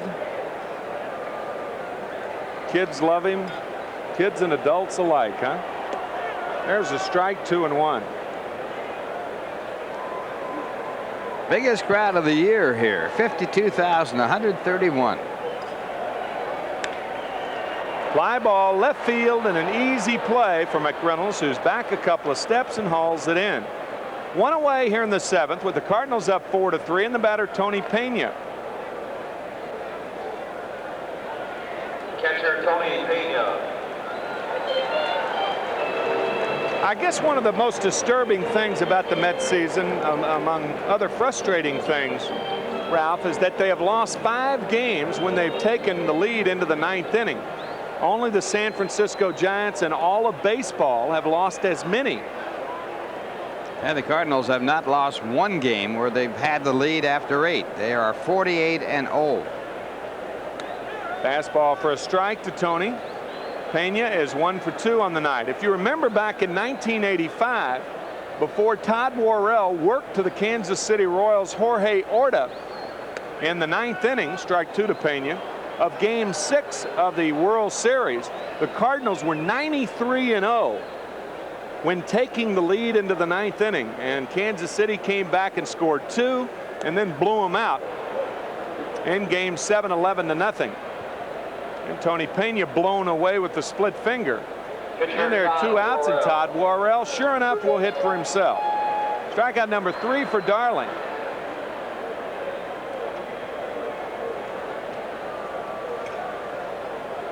Worrell 0 for 4 on this season.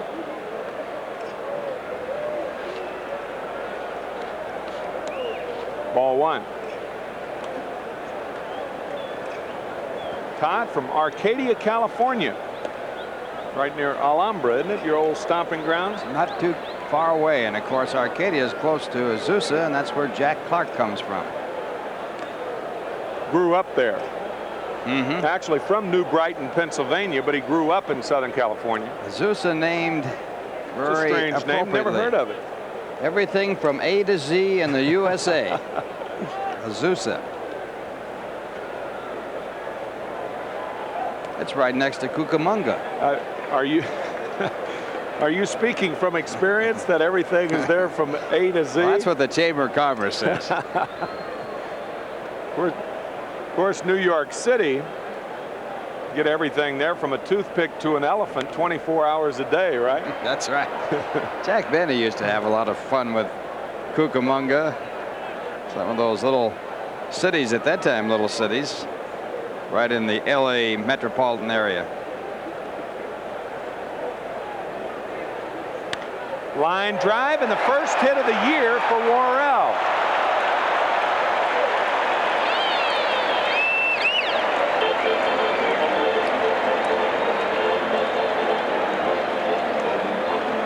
Well, right here, a fastball. And if you like the term inside-out swing, that was the definition of it in picture. Well, and it's unusual, but what we were talking about before the game is presently happening, Mr. Kiner. Pitcher on with 2 outs and Coleman the batter. You want to get into that, huh? Well, why not? Well, it's kind of interesting. We were talking about a situation where you actually had 1 man out, but if Coleman, say, would ground the ball somewhere, would you just give up the force play and throw Coleman out to keep him off the bases, because say it were a pitcher in front of him with one man out or no one out, the pitcher wouldn't be able to steal third. Coleman, if you get the force play, would be on first, and he has never been thrown out by the Mets. 23 for 23, and he probably would steal second and third. Chances are certainly that he would steal second. Odds are in his favor. But the other situation, as you see Randy Myers warming now, was with 2 out and nobody on, and the pitcher hitting. Would you walk the pitcher just to clog up the bases and have Coleman make the last out? And I know that sounds like zany thinking, and it really is. I used to see it happen. You said that happened when Billy Bruton of the Boston Braves, who yeah, was one of the early great base stealers, they would walk the pitcher in front of him to keep him from being able to steal second and third. Of course, if he hits an extra base hit and your pitcher scores, or a home run or something, makes that strategy a little foolish. But it is interesting thinking and interesting stuff to grist to kick around. It's 2-2 to Coleman. Like the time when they walked Swish Nicholson with the bases loaded. The Giants did that one time intentionally. They walked him, forced in a run, but they kept him from hitting a home run to tie up the ball game. Well, I'll tell you, that's not a lot of faith in your pitching staff, though. I'll tell you that. Well, Darling records the 4th strikeout, and Coleman will not lead off in the bottom of the 8th inning. Worrell, his first hit this year, his second hit in his career. I guess more pertinently, however, the Cardinals are leading 4-3 after 7. Top of the 8th inning, and Lynn Dykstra is going to pinch hit for Rafael Santana with Mazzilli on deck to pinch hit for Darling. And the importance of leading Dykstra off can't be underplayed right here, because Daly is loosening up in the bullpen. Ball 1 to Dykstra.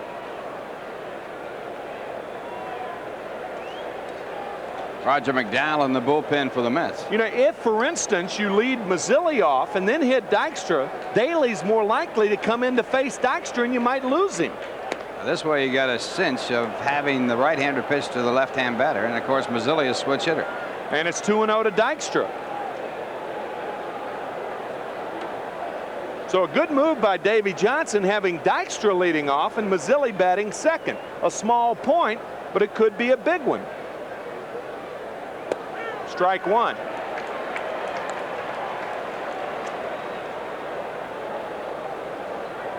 There's David. Very frustrating year for him. Loses 60% of his rotation. Mets 8.5 back coming into this game. Ball 3, 3-1 to Dykstra. Take here? Yes. I agree.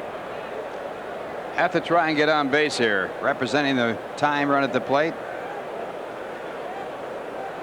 Worrell earlier in the year had trouble with his control. Yep. Going to be a fastball.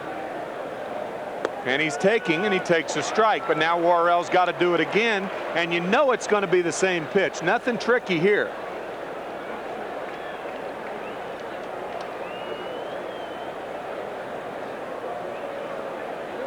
Dykstra very strong for his size. He has 8 home runs, can hit the ball a long way. And he fouls it back. Real low ball hitter, I'll tell you.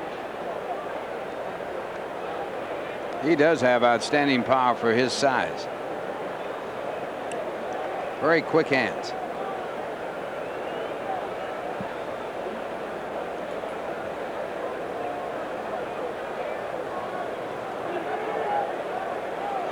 Walked him. And you got to go back to taking that 3-1 pitch. And Dykstra leads off as a pinch hitter for Santana. And obviously he can run. Now here comes Mazzilli. Now do you make the move? I don't know. Of Daly, bringing in Daly. Mets have the time run at first. That's the 6th walk in this game given up by the Cardinal pitchers. 5 by Magrane, and now 1 here by Worrell. Taking a look there at Red Shandy's, who's running the ball club theoretically for Waddy Herzog, who was ejected from the game back in the first inning, disputing the call by Joe West, the second base umpire. Really not much of a difference with Mazzilli as a right-hander batting .333, .327 from the left side. If you turn him around to the right side, more of a chance for the double play. A couple of steps closer as a left-handed hitter. But another thing you do, I think you neutralize the stolen base more with Dykstra at first base, because you bring in the left-hander and the catcher Pena doesn't have the impediment of the left-handed hitter up there. Fly ball deep to left. Coleman over, back, and he drops the ball. Dykstra's going to be at least to third, and a misplayed fly ball puts runners at second and third. Still no outs. Well, Vince Coleman has been degraded for his fielding abilities in left field. Right here, he doesn't appear to really think this ball is going to carry this far. Mazzilli hitting the ball much farther than he figured, as he see him cut across, and now he can't catch up to it, and it's off of his glove. It bounces against the fence. Dykstra going halfway held and then went on to third, and Mazzilli now at second base. Interesting here, with nobody out, they're going to walk Wilson and pitch to Tim Teufel, and then bring the left-hander in to pitch to Hernandez. That's the thinking behind this move. So the Mets are going to have the bases loaded and nobody out.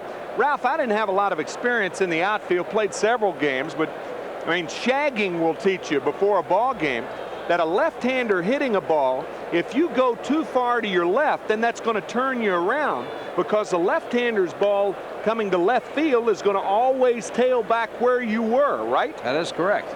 And I think Coleman, really, when he took those 2 steps to his left, kind of lackadaisically, I think that's what eventually did him in. Got him turned in the wrong direction, then he never could get straightened out going back.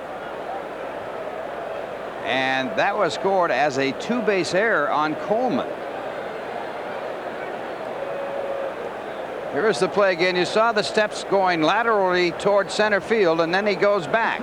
He's turned around, and the ball just off of his glove and off the fence in left center field. So Coleman charged with a 2-base error. The Mets now have the time run at third. Runners at second and first with no one out. And the ball really should have been caught, but by the way he played it, I've seen doubles given on balls worse than that, really. That is hard scoring. Ground ball up the middle, base hit by Worrell. Wilson to third. Mazzilli scores. Mets lead at 5-4. Strategy blowing up in the faces of the Cardinals. And Shandy's now going out to make the move to take Worrell out of the ball game, with Keith Hernandez, the left-hand batter, coming up. So the strategy backfiring on the Cardinals, as Worrell was unable to contain Tim Teufel, the right-hand batter. Teufel getting a big base hit to put the Mets up by 1, as the Mets come back here with 2 runs in the top of the 8th inning. And here's the pitch. Worrell's fastball out over the plate just by the pitcher Worrell. No chance for the infield to get to it. Dykstra scores to tie it. And behind Dykstra, Mazzilli scores, and the Mets take the lead by a score of 5-4. On the play, Wilson going to third. So runners at first and third and a new pitcher in. Tell you, 3 unlikely characters, judging from their year last year. Tim Teufel, Rafael Santana, and Howard Johnson having the years of their lives. Teufel, another key hit.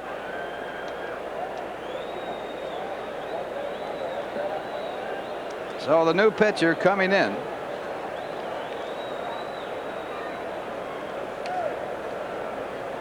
Available in a given situation. And they were offered ahead of the fact that actually took place.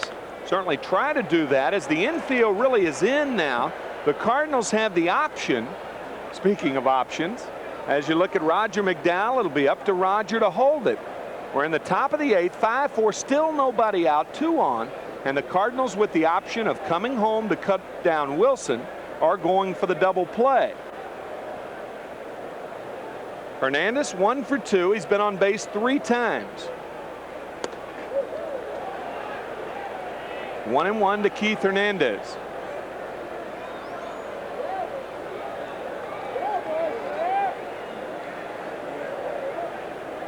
This is one of the things that Whitey Herzog and the Cardinals can do to you. They can left-right you to death with their bullpen, and you can't do it to them because of all their switch hitters. Yeah. Ground ball towards second. Herr's going to come home, and Wilson's out of there. I'll tell you, looked like he made a high tag. I don't think he ever tagged him. I think he was under him. Maybe. 1 out, however. Wilson has to come home here because he keeps the Mets out of the double play. I think Mookie got in before the catch. I don't think he ever got the glove and ball on him. Let's take a look on the replay right here. Here comes Mookie sliding under. Right He didn't look like he was tagged until that foot got there. That was an awfully close play, and Herr making a good play coming home for the out at home. May have got him on the backside. Really a tough call for Randy Marsh, but it appeared that his foot may have been in. It was a lot closer play than it appeared. And of course, the Mets not arguing the play. They accepted the call of Randy Marsh. So the Cardinals and Ken Daly did what they wanted to do. Now it's up to Strawberry to turn the tables.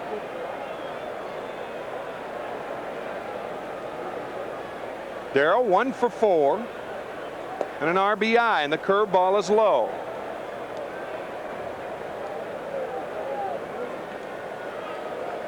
Got to think back to 1985 when Strawberry hit the dramatic 11th inning homer in Game 1 of that key series here at Busch Stadium in late September. 156th game of the year. Popped up and playable. Foul territory. Pendleton, Pena converge, and it's Pena. 2 outs.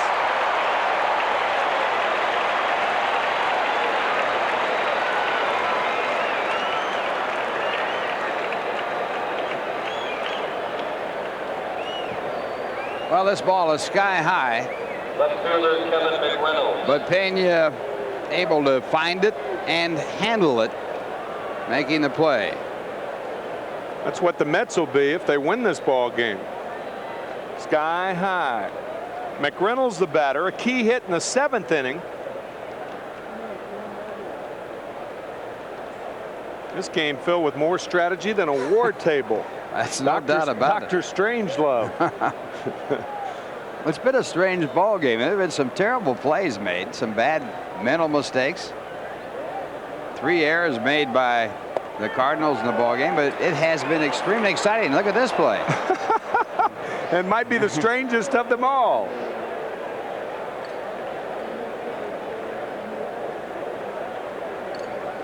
Right here, Pena, and I don't know whether he was throwing down to second or not. He comes up here and throws it hard, and I think he was trying to throw to second.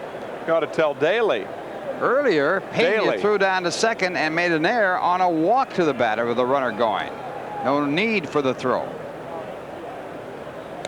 Fastball outside, 1-1. I guess Strangelove, that's an appropriate term for the game of baseball, a strange love. Written by that strange glove, Dick Stewart.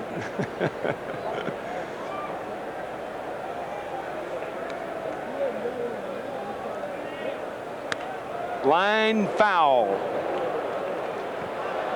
And a fan falling out of the stands in an attempt to field the ball. And using the bullpen tarp to get back in these stands. Not too many folks have left. Mike Rourke, the pitching coach, or is that Todd Worrell? I guess there's Worrell.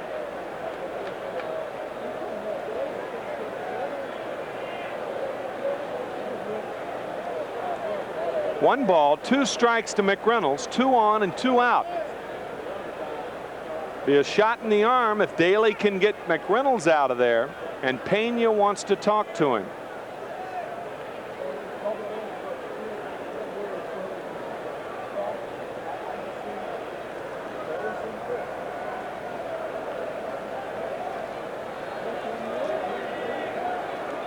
Guess you could say that was a summit for arm control, right?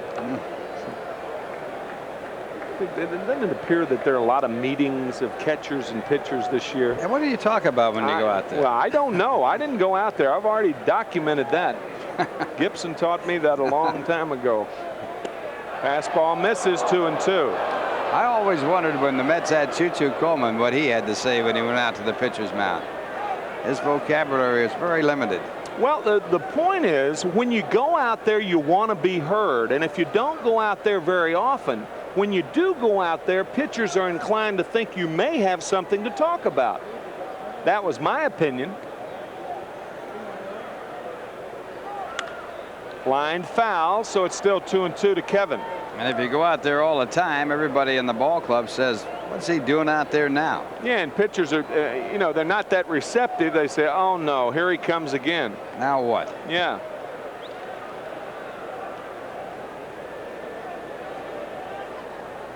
The Mets, with 1 in the 7th, 2 in the 8th, have taken the lead 5-4 after trailing 4-2. They had the lead with 1 in the 1st, 1 in the 3rd. The Cardinals rebounding with 4 in the 4th inning. And the Mets fighting back. 2-2 pitch.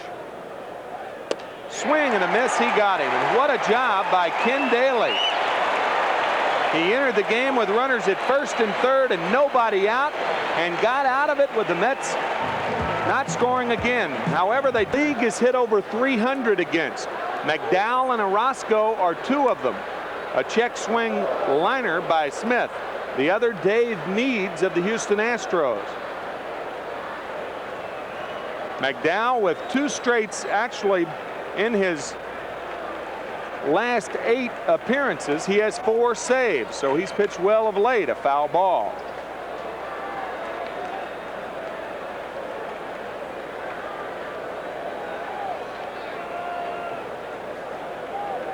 Roger, a brilliant year last year,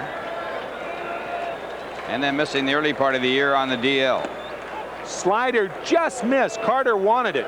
When you see a catcher come up ready to throw the ball to 3rd, they think it's a strike. Here's the replay, and the breaking ball, very, very close, but no call from Randy Marsh.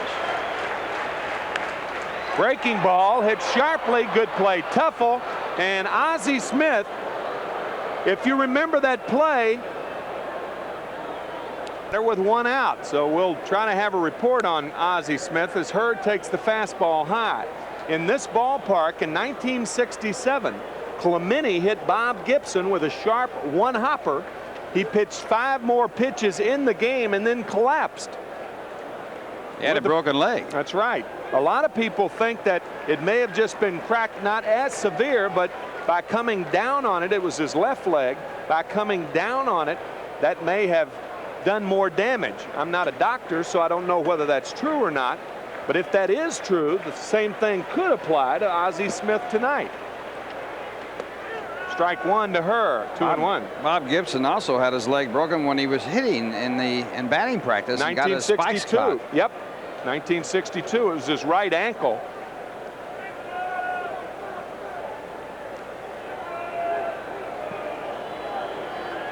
Two and 1 to her. 1 out. We're in the 8th. The Mets leading by a run, and it's fouled away. 2-2. Of course, back in '67, that gave Nelson Briles a chance to shine. He was 11-1 while Gibson was out of there.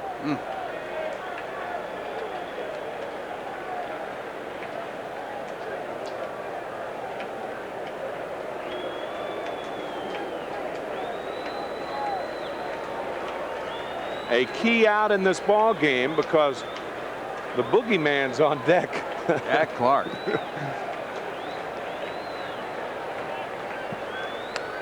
Three and 2 to her.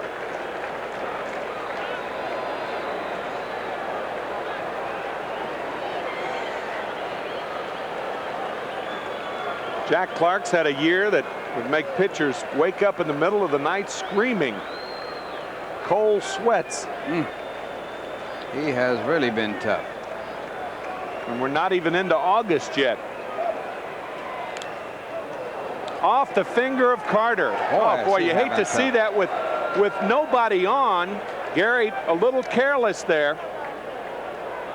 Got to keep that finger back there with nobody on. Back of your back, you got to get the meat hand out of there so you can't get hit by that foul tip on the bare hand. That looked like it got him right on the thumb. Yeah, it was behind his back, Yeah, of but all still got things. That's unbelievable. He's had such a bad year. The ball finds his hand behind his back. Earlier in this ball game, he got hit by the backlash of a swing by Terry Pendleton on the helmet. And the hand was back. My Still goodness. gets it. Well, if you're the Cardinals and you get on base, you run. The thumb and the index finger being the key fingers. You can throw if something's wrong with the pinky and the one next to it, the ring finger. That thumb really a key. And if Herr gets on, I'd send him the first pitch.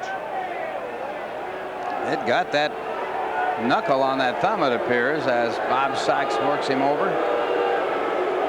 No sympathy from the fans here. Here comes that ethyl chloride. Oh, no. Ought to be called ethyl chloride. They ought to use it 1 year and get rid of it. Take it off the market.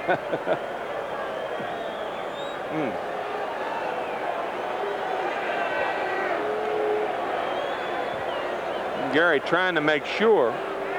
Appears to be all right. Now that blood has yet to rush back in there. Probably purple right now. Or it's probably white and then it turns purple. Yeah, that ethyl chloride is white when it goes on there. It's freezing.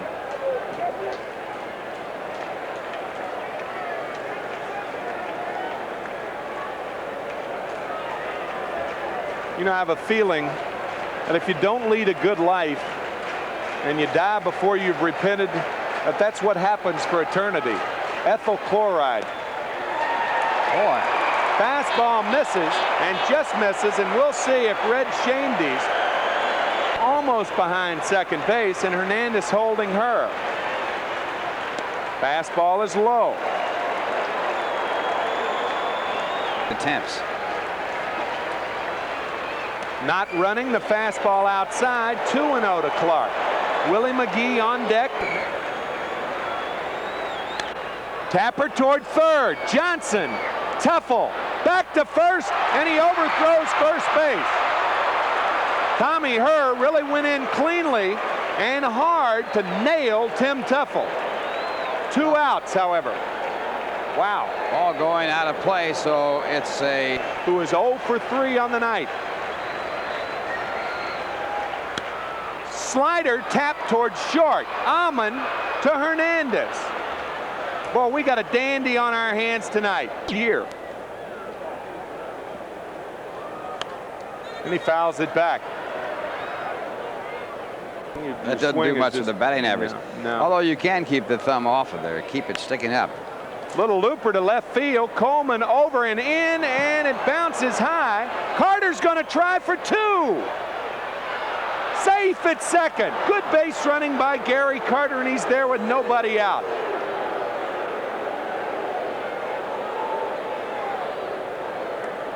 Well, Coleman had to play the ball on the bounce, and the artificial turf making it possible for Coleman to lay back. He had to lay back. He couldn't take it on the short hop and on the rise, and he makes a good play to get the bounce. Didn't get much on his throw, and Carter, hustling all the way, goes in safely at second. Coleman leads the National League in assists. That often does not denote the strongest arm or the best player.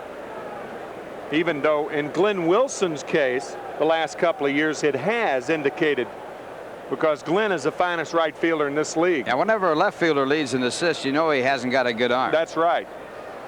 Howard Johnson takes a fastball outside. Hojo 0 for 3.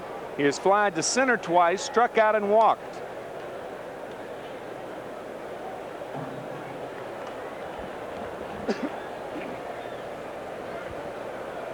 Biggest crowd of the season, over 52,000 on hand. A few have left, but not many.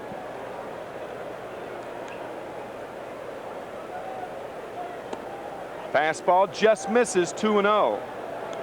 Goes down, but he twists that ankle, as you could see. He did stay in the ball game. But later in his last at bat, he really hurt it and he went out of the game. You could see right going down that left ankle turned outside. I guess you could say half and half belongs in coffee, not in slides, right? That's the way to break that ankle. 2-1 to Johnson.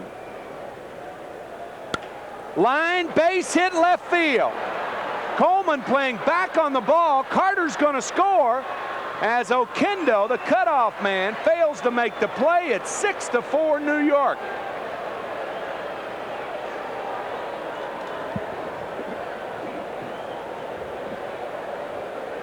Well, Carter hustled out a 2-base hit, and here on this line drive, Oquendo can't get it.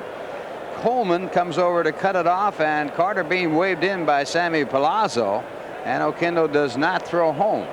Carter scoring, and the Mets have a 2-run lead.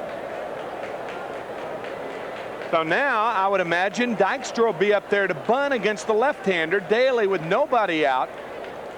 Johnson at first. We'll see. Nope, there goes Johnson. Throw not in time. Davy Johnson crossing everybody up. The pitch was a strike, but Howard Johnson with yet another stolen base. Pena was on his heels then. Now he's bunting, and he takes a fastball inside, 1-1. Well, you can't come out there because Johnson at second and nobody out. Swinging, 1-2. Right there, and then he sort of skids to a halt. He's out of the ball game. Looked like he sprained both of them. 1 ball, 2 strikes to Dykstra. Curveball, reached out, popped. Oquendo throws him out. What a play by Oquendo. On the play, Johnson moving to third, 1 away. Well, Smith turned in a brilliant play earlier in the ball game on a ball somewhat similar to this. Turned it into a force play and saved a run, and now Oquendo, who has replaced him, does the same thing. Picking up the out at first. On the play, though, Johnson goes over to third. Good base running by Johnson, too. Boy, we have had diving stops, 2 by the Cardinals shortstops. Gary Carter's been punched around behind the plate. Guys have been running into each other. Only thing we haven't had in this game is a home run. Now Bill Allman takes his first turn at the plate. And because of that, you wonder if the squeeze might not be on. Davy Johnson does not like to squeeze. However, extenuating circumstances prevail in this particular situation. Allman's first at bat. We'll see what happens. And the fastball is inside. 1 ball, no strikes. Give the sign and then go over and whisper to the fella on third. Nope, squeeze not on. So it's 1-1 to Allman. When you put the suicide squeeze on, it's usually an answering sign by the hitter.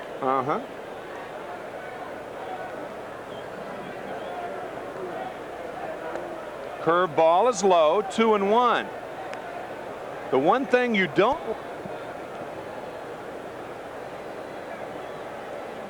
Palazzo said something. It's a good time to squeeze. Allman steps out. Daly steps off. Usually when a batter steps out of the batter's box, the play is off and they have to put it on again if they want to do it.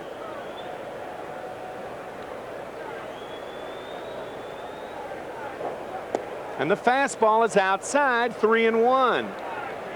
Infield in for the Cardinals.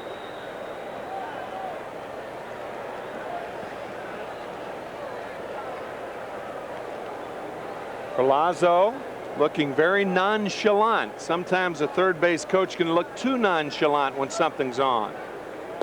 And the fastball is low, so Allman walks after all of that.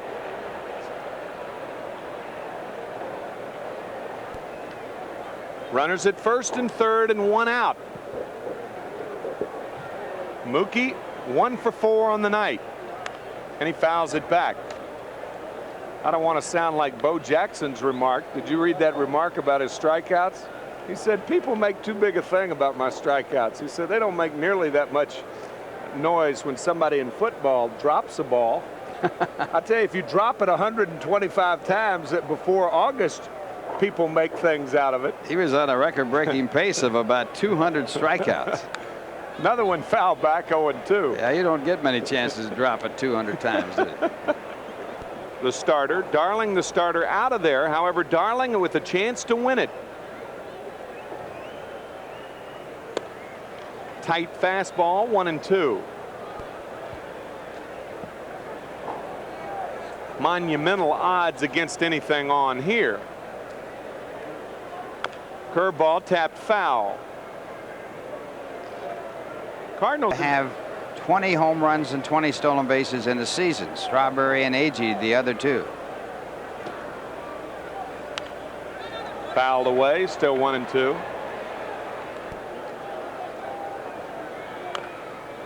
Another one tapped foul. Stadium.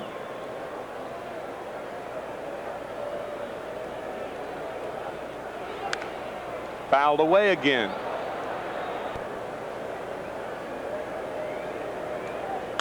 Another one fought off.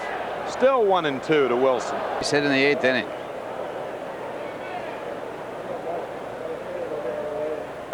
Breaking ball, he lays off of it.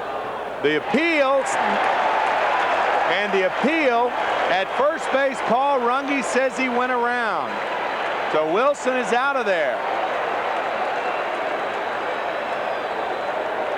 From the naked eye, it did not appear that he went around. We'll see. Here's the replay.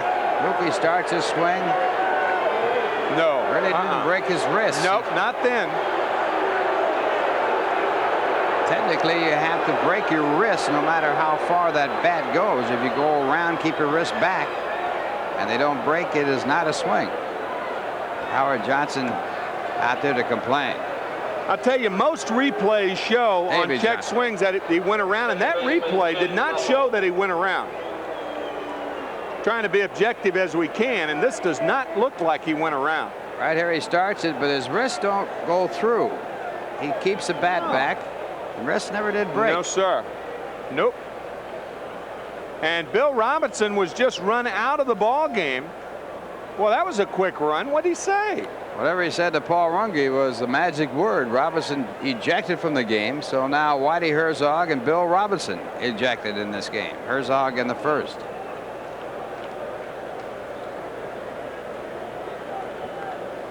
Well, why in the world was he run right then that quickly? Now towels are being thrown near the dugout, but it's just to Keith Hernandez. I overreacted. Tuffle with one hit, but it was a big one, as Ralph said, in the curveball. Tapper, that first inning. Almost hit him. 2 balls, 1 strike to Tuffle. Are going at each other. Obviously they would be. Fastball for a strike, 2-2. This is a tremendously big. Breaking ball gets him. 3rd strikeout for Daly, but the Mets tack on another one with 2 hits. However, they pull in the 4th inning to drive in 2 runs. Mets leading by 2, 6-4, and Pendleton takes the ball. He was taking all the way then. That's one thing the Cardinals do. But matter of fact, I think they still lead the league in walks as a team. Yes, they do. Fastball is low. Atlanta had 416, the Cardinals 415. Fly ball left field and deep. Wilson back, playable. 1 out. Well, the Mets have Bunning threat, of course, with good speed. And there's a strike, 0-1. Both Pendleton and Ford taking a strike. Cardinals have had 35 come from behind wins this year. The Mets have had 27. Ground ball to Johnson. Easy play for Howard. And he throws out Ford. Last chance for the Cardinals in the person of Tony Pena.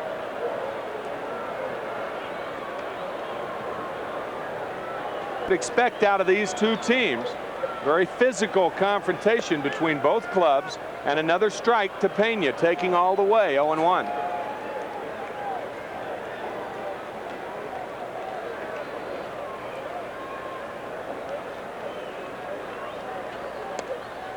Just misses, 1-1.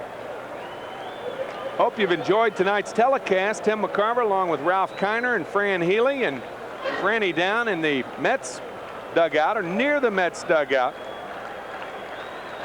Even though there won't be a post-game show tonight. Bill Webb nipped me right in the nick of time. I was about to say it, and he said no post-game.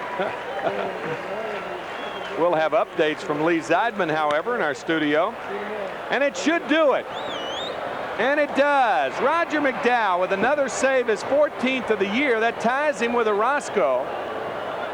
And Ron Darling wins his first game against the Cardinals since September 10th, 1985. A big win for the Mets, and not only a tough loss for the Cardinals, but if Ozzie Smith is out of there for any extended period of time, it's going to be very, very difficult for the Cardinals to replace him, even though Oquendo has done a remarkable job filling in. And the Mets go to 7.5 games back of the Cardinals with the win. The Cardinals now have lost 5 in a row. Montreal in second place, losing to the Cubs, and Montreal remaining 6 games back in second place behind the Cardinals. The totals on the evening: 6-12-1 for New York, 4-7-3 for St. Louis. Ron Darling the winner. He is nearing the 500 mark. He's 6-7. And the loser is Todd Worrell. Now let's go to Lee Zeidman in our studios.